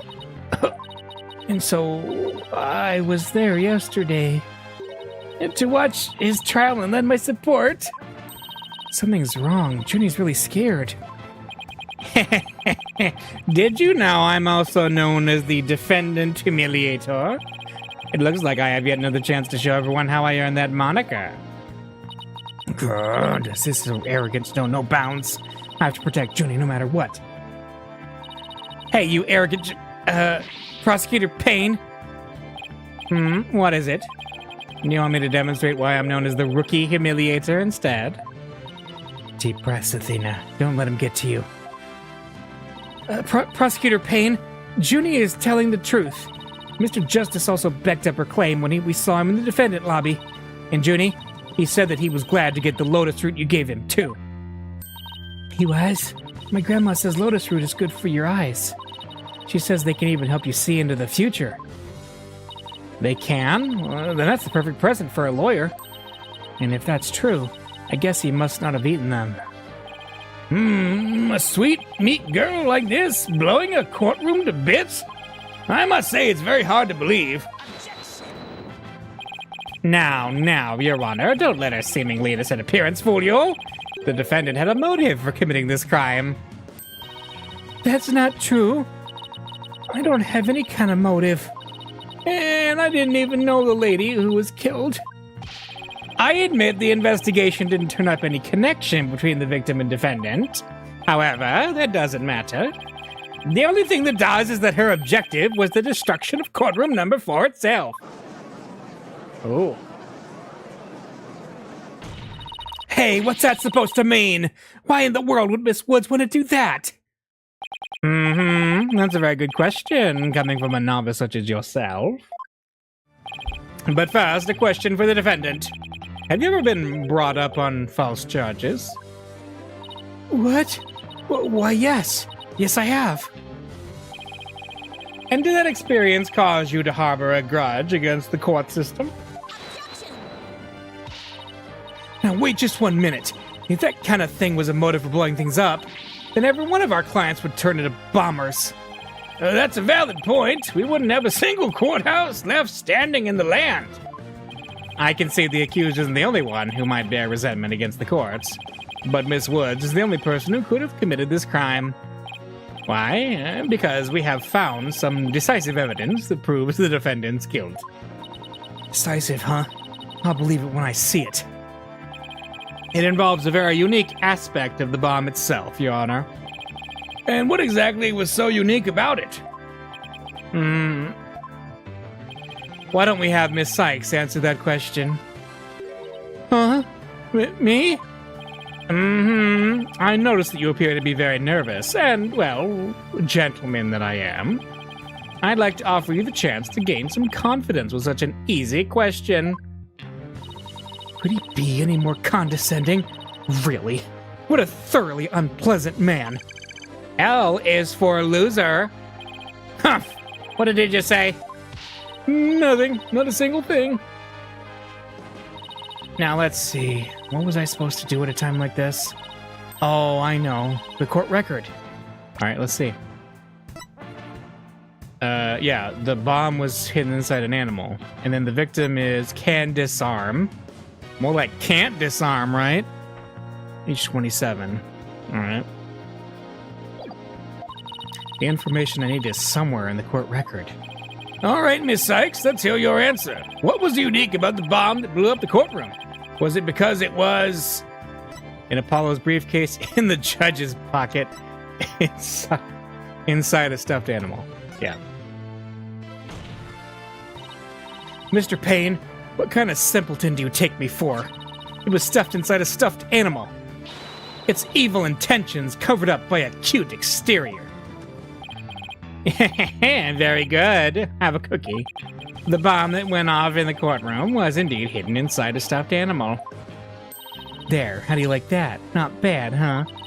I am fine. Just like I said from the start, I can do this. Yes, as I recall, the bomb was inside a stuffed animal the whole time. I never even got to take a look at it.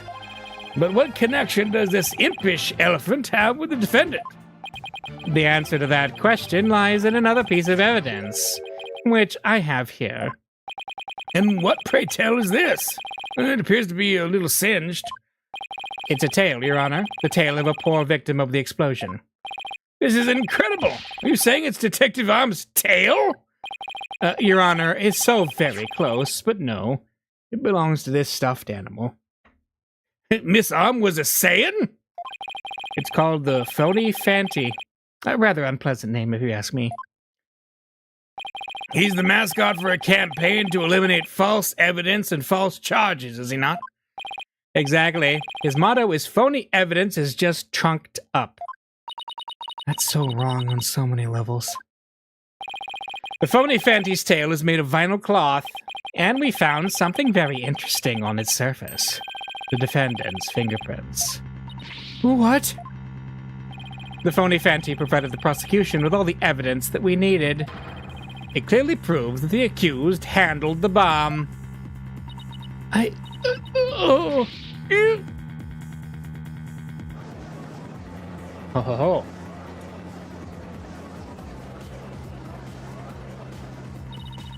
But that doesn't make any sense. Why would Junie's fingerprints be on it? That does appear to be pretty irrefutable evidence. The court accepts it into evidence. The Phony Fanty tail added to the court record. Miss Woods, do you have an explanation for this? I don't understand. How about you, Miss Sykes? Do you have any plausible explanation to refute this decisive piece of evidence? Well, I can't do it. I can't think of a single thing. But I'd better come up with something for Junie's sake. If you can't produce an answer, we could always go straight to the ruling, if you prefer. No, you have to say something fast. Oh, no, I can't get my voice to work. Why now, of all times? I thought I overcame this already. And maybe I'm still not ready to stand in court. Uh-oh. It's cutscene time.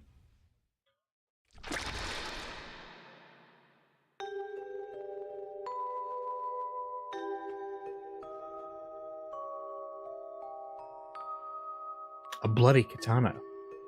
Fun fact, this game was originally rated M because of this cutscene.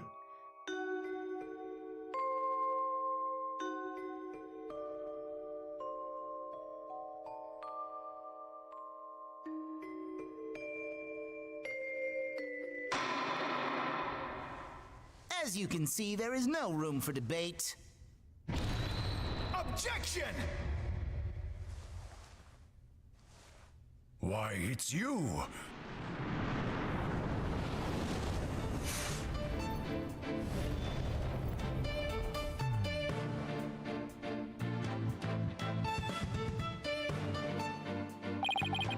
Sorry it took me so long to get here, Athena. Apollo explained the whole thing to me over the phone. He asked me to come help you out in his place. That's right, Phoenix Wright is yet again an ace attorney, and he is back. Thanks for coming. I hate to admit it, but I was having a real rough time on my own. Oh, I don't know. I think you were doing just fine, all things considered. And you hung in there, giving me enough time to get here. Now, let's turn things around. You got it, boss. Ho ho ho! Look who showed up out of the blue! If it isn't Mr. Phoenix Wright! You always manage to surprise me. Your Honor, Mr. Payne has called for an early ruling. But I believe there are still many things that need to be deliberated. How did Miss Wood's fingerprints wind up on the stuffed animal tail? How was the bomb even detonated? Until these questions are answered, I assert it's impossible for a fair ruling to be made. You are absolutely right. Let's continue from where we left off. I assume you have no objection, Mr. Payne? None at all, Your Honor.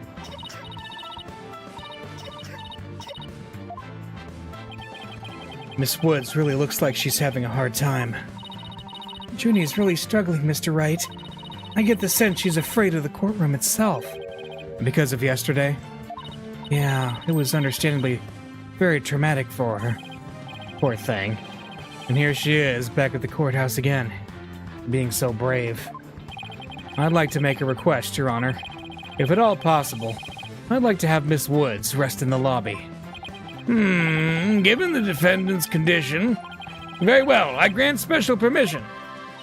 You go get some rest, Junie, and leave the rest to us. Okay, thank you. Sorry about this. Phoenix Wright. I've been looking forward to meeting you. It's been a while, Mr. Payne. You're more clueless than I'd heard. I do believe you mean, how do you do? For I am Gaspin Payne. I am the younger brother of your long-standing rival, Winston Payne. What? Long-standing rival? When were we ever rivals, let alone long-standing?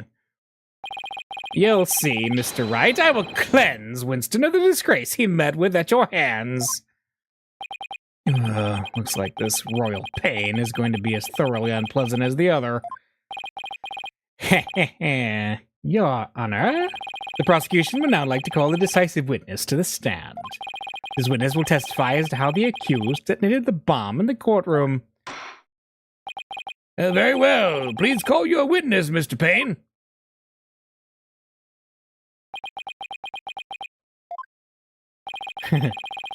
Witness, your name and occupation, please. Witness? Name, Ted Tonate. Occupation, bomb disposal specialist. I'm sorry. Ted Tonate. So stupid. I love it. Oh my, what a strange robotic voice you have. Speech synthesis via typing. It's the same as me talking. He sounds exactly like a robot. Can you speak in a normal manner? I can. He can? But I do not like to speak. Speaking is inefficient. Energy expenditure. Speaking more than typing. Understand? What an odd witness. Mr. Tonate was in charge of the bomb for the trial and was there when it went off. Being a bomb squad specialist, do you have any relation to the victim? Negative. I first met the girl while on this job. Many people are employed by the police. I know only a fraction of them. However, I was shocked when I first discovered the body of the victim. Shocked? I was the first one on the scene after the explosion. I went there to ensure safety, but I ended up discovering a dead body. So he was the first to discover the body, was he? He is here to testify about the circumstances surrounding the moment of the explosion. Very well. The court will not hear Mr. Tonate's testimony. But at the very least, show this court some respect and remove that face guard witness. Well, look at that. Gee, it's the guy who was setting the bomb in the opening cutscene. When the bomb went off. The bomb was originally disarmed by me, then transported here as evidence. Bomb name HH3000, operated by timer with a remote. I was watching from the gallery when I suddenly became alarmed. I saw that the bomb's timer was counting down. So even though the bomb was supposed to be disarmed, it somehow got switched on. Precisely. Activating the timer is very simple. 1. Connect wires. 2. Switch on timer. A monkey could do it. I am sure even you would be able to, Mr. Wright. I guess this makes you the blue monkey in this barrel of fun, boss? I'd now like to begin my cross-examination. Huh? Mr. Tonate? What is that? HH3000, aka a bomb. A bomb? Oh, JC, a bomb. A bomb. Great googly moogly! Oh, Mr. Tonate, I demand that you disarm it this instant! Disassembly complete. 5.3 seconds, 0.2 seconds short of my personal best. Are you trying to give me a heart attack?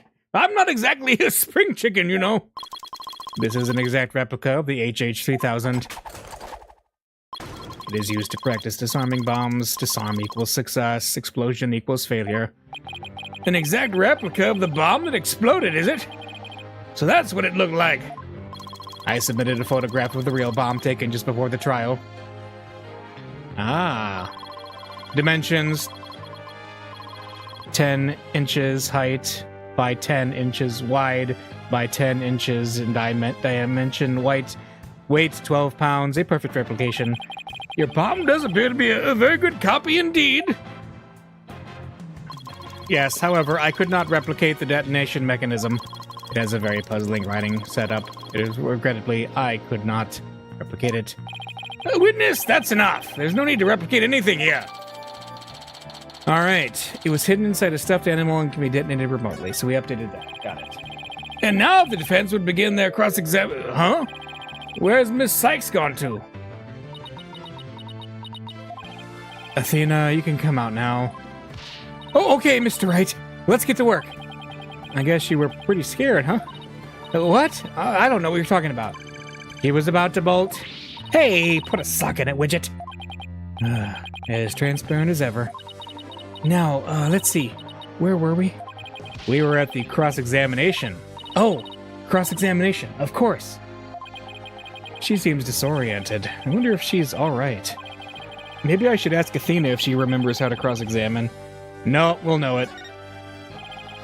Nah, no need for that. She'll be fine. I'll do everything I can to help. If I can't find any contradictions, and you flub up too often, don't be afraid to ask me for help. Press R when the option to consult with me appears. I'll let you know where I think the suspicious statement is. Sounds good. I'll be counting on you if I get in a bind. Alright, it's cross-examination time. Why is Phoenix relying on his junior partner who's only done 2 cases? Anyway. When the bomb went off. See, the bomb was originally disarmed by me, then transported here as evidence. Alright. You say that you disarmed the bomb, but are you really sure it was disarmed? Absolutely. I can disarm anything. In a flash. That looks more like dismantled than disarmed to me. Oh, pardon me. Let's see. Is there any chance you could have forgotten to disarm the bomb? Impossible. I do not make rudimentary mistakes like that. They say to err is human. Although the jury is still out on this guy. If you must know, Mr. Wright, according to the court's own records, the fact that the bomb had indeed been disarmed was officially confirmed. I guess I can rule out the possibility that he forgot to disarm it. Could you talk about the bomb in a little more detail for the court, Mr. Tonate? Certainly. Let's say, okay, bomb, right. What was the approximate size and weight of the bomb? Dimensions, we got that last time. This information is also written on the photograph. Ah, yes, here it is on the back. According to this, the case is made out of alloy plating 5/16 of an inch thick. That certainly sounds like one thick, very heavy bit of metal. It's a dummy thick bomb. Keeps alerting the disarm squad with the clap of its wires. I bet if I dropped that thing on your foot, you'd be hopping. If you dropped that thing anywhere near, I'd be hopping for the nearest exit. Very well. I believe the court has heard enough about the bomb itself. So, Mr. Tonate, you were keeping an eye on the bomb? Where were you watching from? I was watching from the gallery. Okay. Why were you in the gallery? My duties may have been over for the moment, but I wanted to keep watch. Even though the bomb was disarmed, you can never be too careful. Explosive devices are very dangerous things. Ah, how admirably responsible of you. A model to be emulated. I practice disarming bombs every day. I practice assembling them too. The disarming part I get, but assembling them? Well, I'll have you know that I practice presenting evidence every day myself. I see, but do you ever practice having evidence presented to you? Presented to me? What? No, Then you cannot very well call yourself a professional yet, can you? Oh, that does it! I'm gonna start practicing having evidence presented to me every day. And you'd better drink some coffee, boss. We're gonna be pulling an all-nighter. I don't think that will be necessary. Or worth either of our time. So, Mr. Tonate, what did you witness from the gallery? I saw that the bomb's timer was counting down. Okay? You saw it counting down clearly with your own eyes? It's hardly think a timer as small as the one on this bomb could be seen from the gallery. These goggles help me see very small things clearly from very far away. I can even see what you had for breakfast by looking at your tie. Why do I suddenly feel like a bug under a magnifying glass? I guess it's possible he saw the timer if he was wearing those goggles. I'm not so sure. There is something that just doesn't sit right with me. I don't think I follow. The bomb was completely hidden inside the stuffed animal. So well concealed, in fact, that it didn't even look like a bomb at all. So you're trying to find testimony that conflicts with the evidence, right? That's right. Listening carefully to Mr. Tonate's testimony is just the first step. After that, it's a matter of taking a look at any evidence that seems relevant. Remember that you'll open the court record when you go to present something. If you find evidence that conflicts with the testimony, present it. Let's see, this testimony is about when the bomb went off. So I think the state it was in at the time would be pretty important. A bomb that didn't look like a bomb because it was inside a stuffed animal, huh? When is a bomb not a bomb? When it's a doll? So I saw that the bombs, so I think it's pretty, yeah. Objection! So you say you saw the bomb's countdown, is that right? Of course, I clearly saw it counting down to 0. And I say that you are clearly lying. What are you talking about? There's no way you could have seen the bomb's timer. After all, the bomb was concealed inside a stuffed animal. Mr. Tonate, how can you claim to know the bomb was about to go off when you couldn't even see the timer? Oh, but that... What? No! That does seem like a glaring inconsistency indeed. Witness, how do you explain this? Well, Oh, that was great, Mr. Wright. You found a contradiction right off the bat. Always remember, Athena, when you find an inconsistency in a witness's testimony, there's always a reason behind it. It could be a lie, a hidden meaning, a secret. Whatever it is, it's up to us to dig it out. And pointing out every contradiction we find is the best way to do it, right, boss? Now the question is, what can we dig out of Mr. Tonate? Well, let me see. No, there must be some mistake. Oh, yes, of course, I remember now. The sound. I knew because of the sound. Sound? What sound? When the timer of this type of bomb is switched on to beep softly. Beep, beep, beep. It is the sound of the bomb counting down. A beeping noise, you say? I suppose it would be possible to notice that, even with the bomb inside the stuffed animal. I simply made a mistake. My bad. Objection! How in the world did you hear such a tiny little sound all the way from the gallery? Listening for the sound of bomb's timer is an integral part of my work. I constantly undergo training so that I will never miss it. I hardly think training would help you hear something so soft from so far away. What now? Are you making light of the fine science of disarming bombs? It is a solemn mission that I put my life on the line to perform. What kind of specialist would I be if I could not hear a bomb's timer? It's not like disassembling a toaster, you know. Now he's just showing off. You keep asserting that the sound was too tiny to hear, but the only tiny thing here is your skill as a lawyer. Being mistrustful is not an attractive quality, you know. And you're just overflowing with attractive qualities, are you? Perhaps you have some proof that Mr. Tonate did not hear the sound? Well, no, but it still seems totally suspect. But it's going to be really hard to prove that he didn't hear something. If I have this correct, the prosecution's argument is that someone reactivated the bomb before it was brought into the courtroom. What I don't understand, Mr. Payne, is why you believe that person to be Miss Woods. That's simple, Your Honor. Mr. Tonate happened to be there when it happened.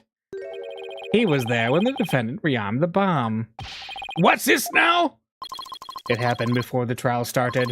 It was when Detective Arm and I were transporting the bomb. We brought the bomb to the lobby for the defense. Bomb equals evidence. The lawyer wanted to see it before the start of the trial. Looking for a chance to get at the bomb, Miss Woods was already there in that lobby. Her goal was surely to rearm the bomb and steal the remote switch. The remote switch? Yes, and the switch that controls the bomb remotely. Duh.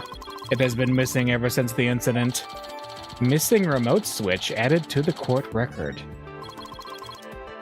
I am partially to blame. They left the bomb and remote on top of the transport case, and they were rearmed and stolen while I was talking with the lawyer. The defendant then used the remote from inside the courtroom to start the timer. How can you assert so unequivocally that the bomb was rearmed in the lobby?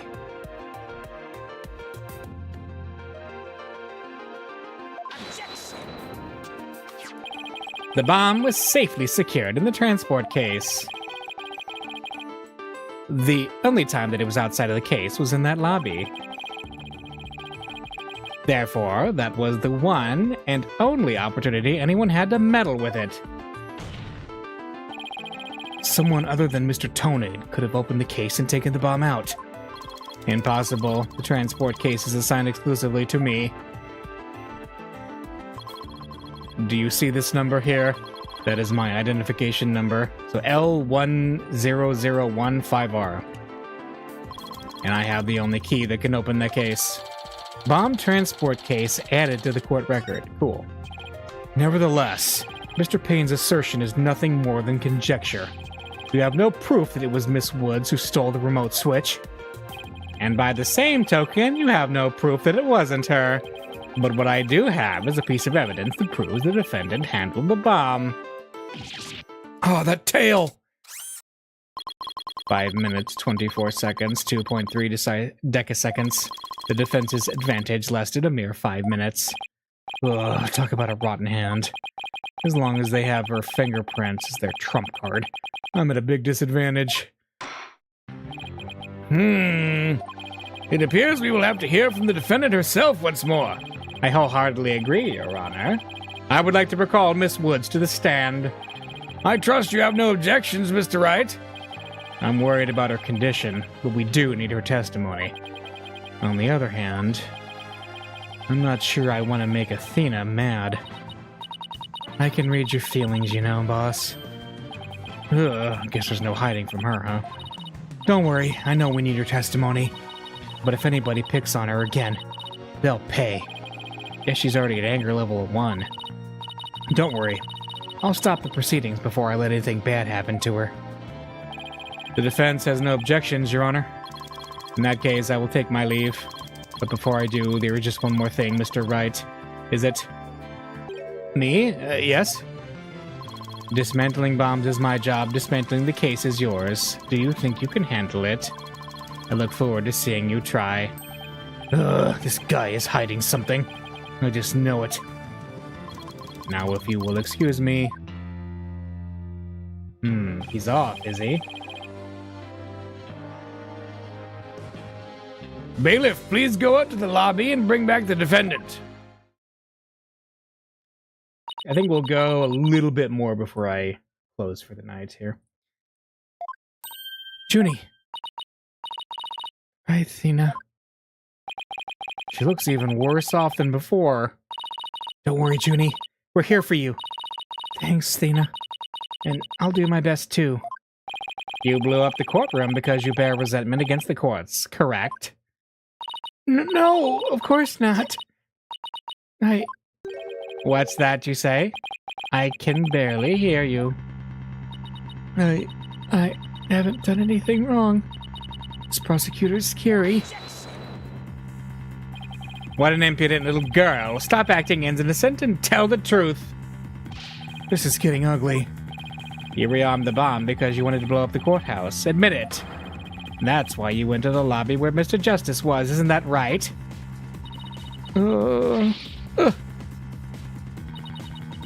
Mr. Wright, can I give that prosecutor a smack? What? Of course not. We have to review courtroom manners 101 again. We can't let a creep like that bullies innocent girls like this off so easily. I haven't forgotten about how he treated you. Don't worry about me. Just help Junie. Her heart's crying out. She's so scared. So very scared. Looks like Athena's picking something up with her heightened sense of hearing. And it sounds like this time it's the voice of Miss Wood's heart. Don't deny it, you stole the remote switch and used it in the courtroom, didn't you? Your Honor, please put a stop to this. Mr. Payne is badgering the defendant. Yes, Miss Woods does seem quite frightened. Mr. Payne, I ask that you behave more like a gentleman. But don't you know, Your Honor? There is no more a gentleman in this world than I. Oh, as if a gentleman or even a gentleman would behave like he does. Don't let that rude ruffian win. Athena? How dare you call a gentleman such as I a rude ruffian? I'll have you know I attend a manners class every Saturday. I'm more than just a mere gentleman. I'm a genteel man. Not when you're terrorizing a young lady, you're not. I'd demand my money back from that manners class if I were you. Urgh. I should probably be the adult here and stop the two of them, but... Mr. Payne, that will be enough. Certainly, Your Honor. No further questions. Let's move on to the defendant's testimony. Miss Woods, please share with the court what you were doing when the bomb went off. All right, witness testimony time. We got when the bomb went off. That day, I was watching from the gallery. The bomb went off, and rubble started falling. It fell on top of me.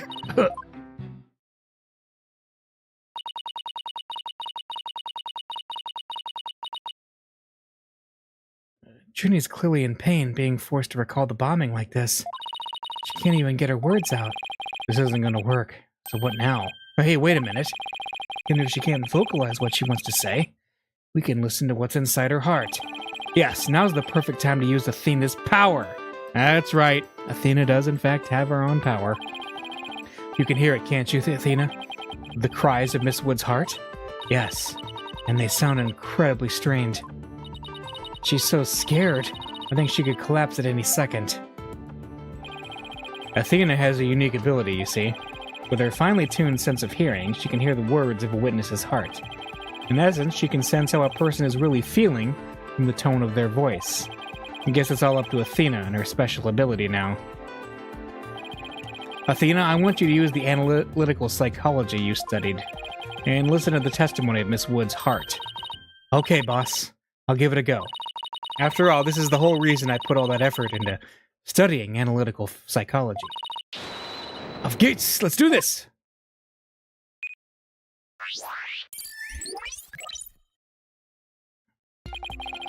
So your holographic thingamabob can show us how Miss Woods is feeling, right? In a nutshell, yes. The emotions and images that I picked up on just now while listening to her testimony, I can enter all of that into Widget and use the mood matrix to analyze them. Alright, we're gonna get all technological and mini-gamey now. These mood markers here reflect fluctuations in Junie's emotions. When she feels happy or is enjoying the memory, the happy marker will light up. When she feels angry or frustrated, the angry marker will react.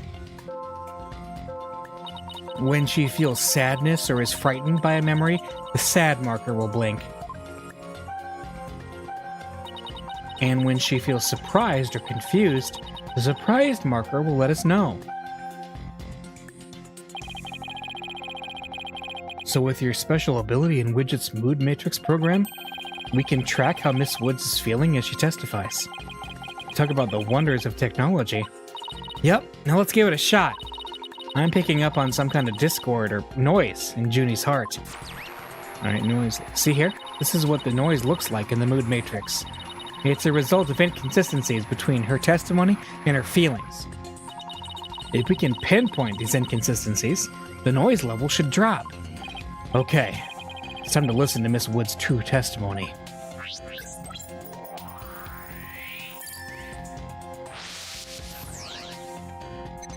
Alright, so she said, well, that day, and was watching from the gallery. Okay, so that's surprise. The bomb went off. Yep, and rubble started falling. We get all these little images too, which is pretty cool. It fell on top of me. Ah, look at that. I think I have a good grasp on Junie's emotional state now. This power of Athena's is incredible. And I'm seeing an unexpected emotion that's inconsistent with the content of her testimony. What? Already?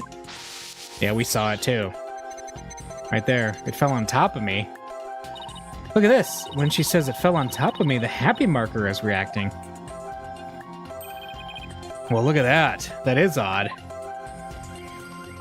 There must be a reason for this contradictory emotion. We just need to do some digging. When you find an unexpected emotion, you'll first need to pinpoint it and select the unexpected emotion or reaction from the 4 mood markers with the space key. Right. So let's do it. Yeah.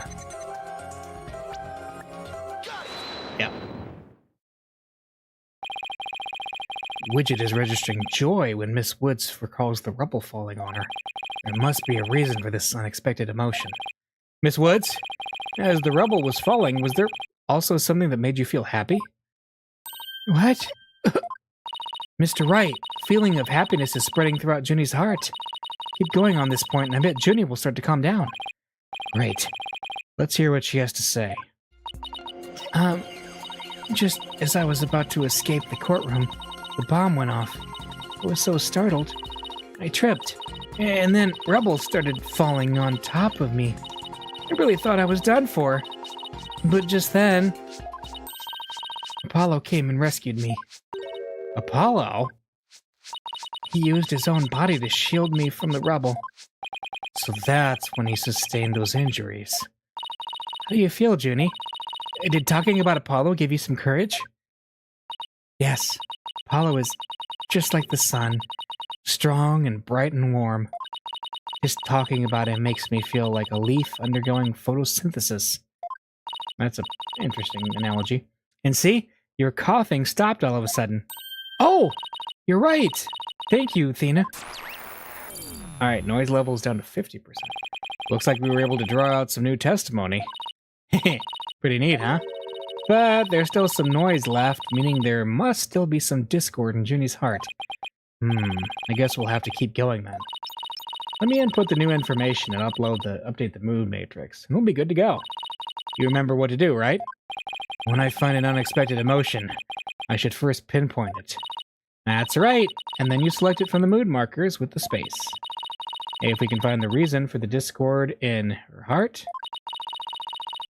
then we should be able to draw even more new testimony out. Alright, new info update, here we go. I tried to run, but I was too slow. Before I could get away, the bomb went off, right? I was so startled, I tripped.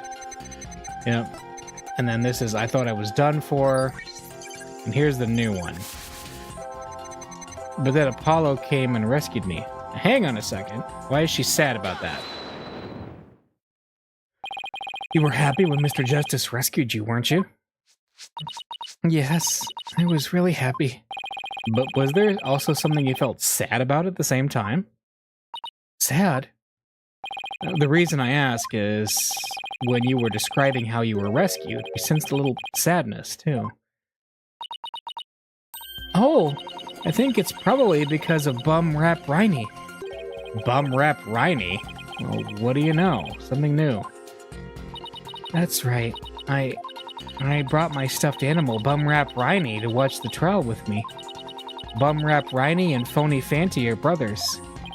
Who knew that the legal world could inspire a whole line of merchandise? I had Bum Rap Riney with me while I was watching the trial, but it wasn't until Apollo saved me that I realized I'd lost him as I was running away. My poor Riney, a victim of that terrible bomb. Oh, I know. You can see what he looks like in this poster. No more bum raps. Okay. It's for the campaign to eradicate fake evidence and false charges. Phony Fanty and Bum Rap Riney, huh? Nothing against the campaign, but why an elephant and a rhinoceros? Mr. Wright, I don't sense any discord in Junie's heart anymore. All right, cool. 0%. Nice. So I guess that means we managed to draw out all of her testimony. That's right. I'll just make an update with the new info, and we'll have the whole picture. So, do you think her new testimony will help? Absolutely. I don't know what I would have done without you, Athena. So Bumrap Riney was in that courtroom when the bomb went off. Now that we know that, it changes the meaning of that other piece of evidence. All I have to do is present it at the right statement. Okay, info update.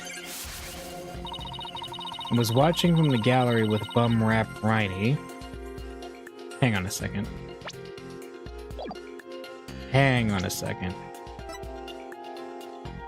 A piece of the stuffed animal that the bomb was inserted into. Is it, though?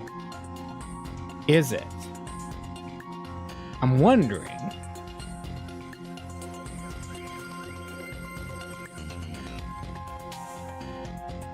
Phony Fanty's tail. But Phony Fanty's tail is right there. And Bumrap Riney and Phony Fanty appear to have the exact same tail. I think we have our objection right here. Miss Woods, I know this trial has been very hard for you, but you can relax now. You are, without a doubt, innocent. Mr. Wright, what wild assertion are you making now? My wild assertion is simply this.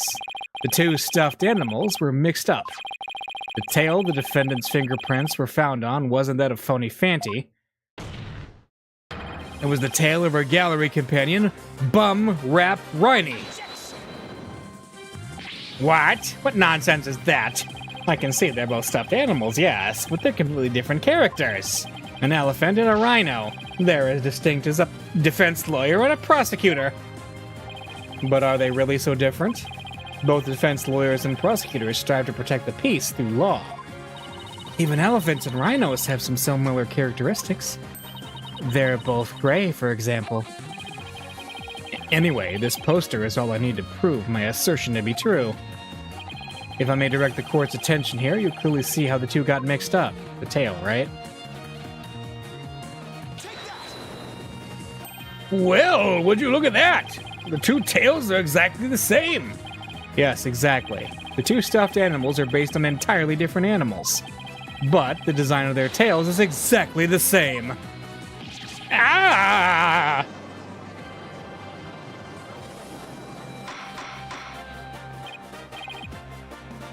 Order in the court. As long as the possibility exists that the tail belongs to Bumrap Riney, we can no longer consider it to be decisive proof that the defendant handled the bomb. As things stand, I consider the charges against the accused unsubstantiated. Wouldn't you agree, Mr. Payne? Oh, yes, of course, Your Honor. Oh, that was great, Mr. Wright. You turned things right around. Yeah, it's not over yet, but at least we managed to hold out this long.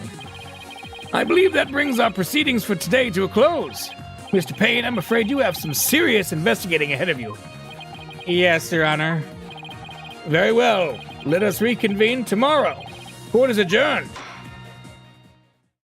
A first case with multiple days. Oh my goodness. December 17th, 11:56 a.m. District Court. Defendant Lobby, number 5. That was so exciting, boss. We did it. True to form, you managed to just barely pull it off at the very last moment. True to form? Gee, I never knew you had such a glowing opinion of me. Thank you for everything you're doing. You did great, Miss Woods. You really stuck it out. And you got really brave at the end, just when we needed you most, Junie.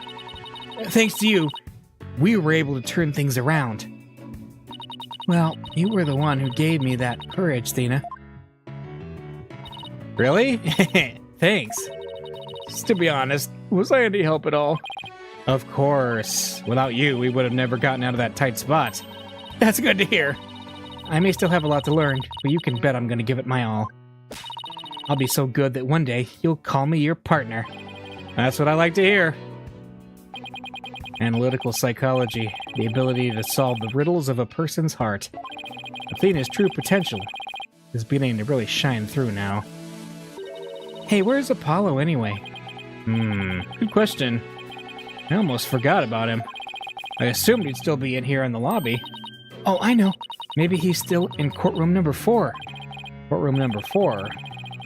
What would he be doing at the scene of the explosion? When I came out to the lobby to rest, I told Apollo about Bumrap Riney. I told him I dropped Riney in the courtroom as I was trying to escape before the blast. And then Apollo said he had an idea where Riney might be. So we went to take a look together. Huh, I guess Apollo can be pretty nice when he wants to be. So you went looking for Riney together before you were called back into courtroom number 5? Yes.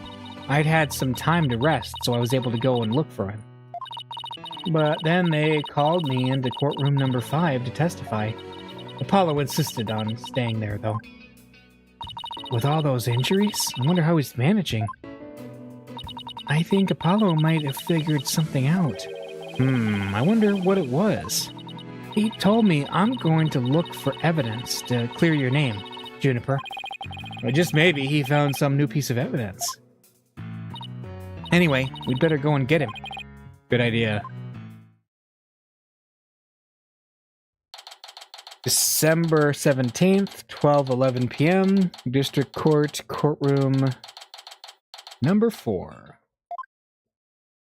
Where are you, Apollo? Trial's over for today! Come on, I know you're... No!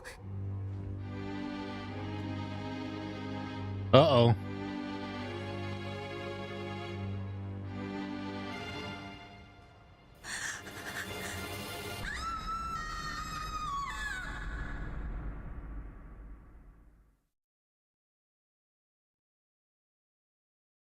What happened to Apollo? To be continued. We'll find out next time. So that is a very good stopping point. All right. Then we will reconvene. Thank you for coming, and we will see you next Saturday.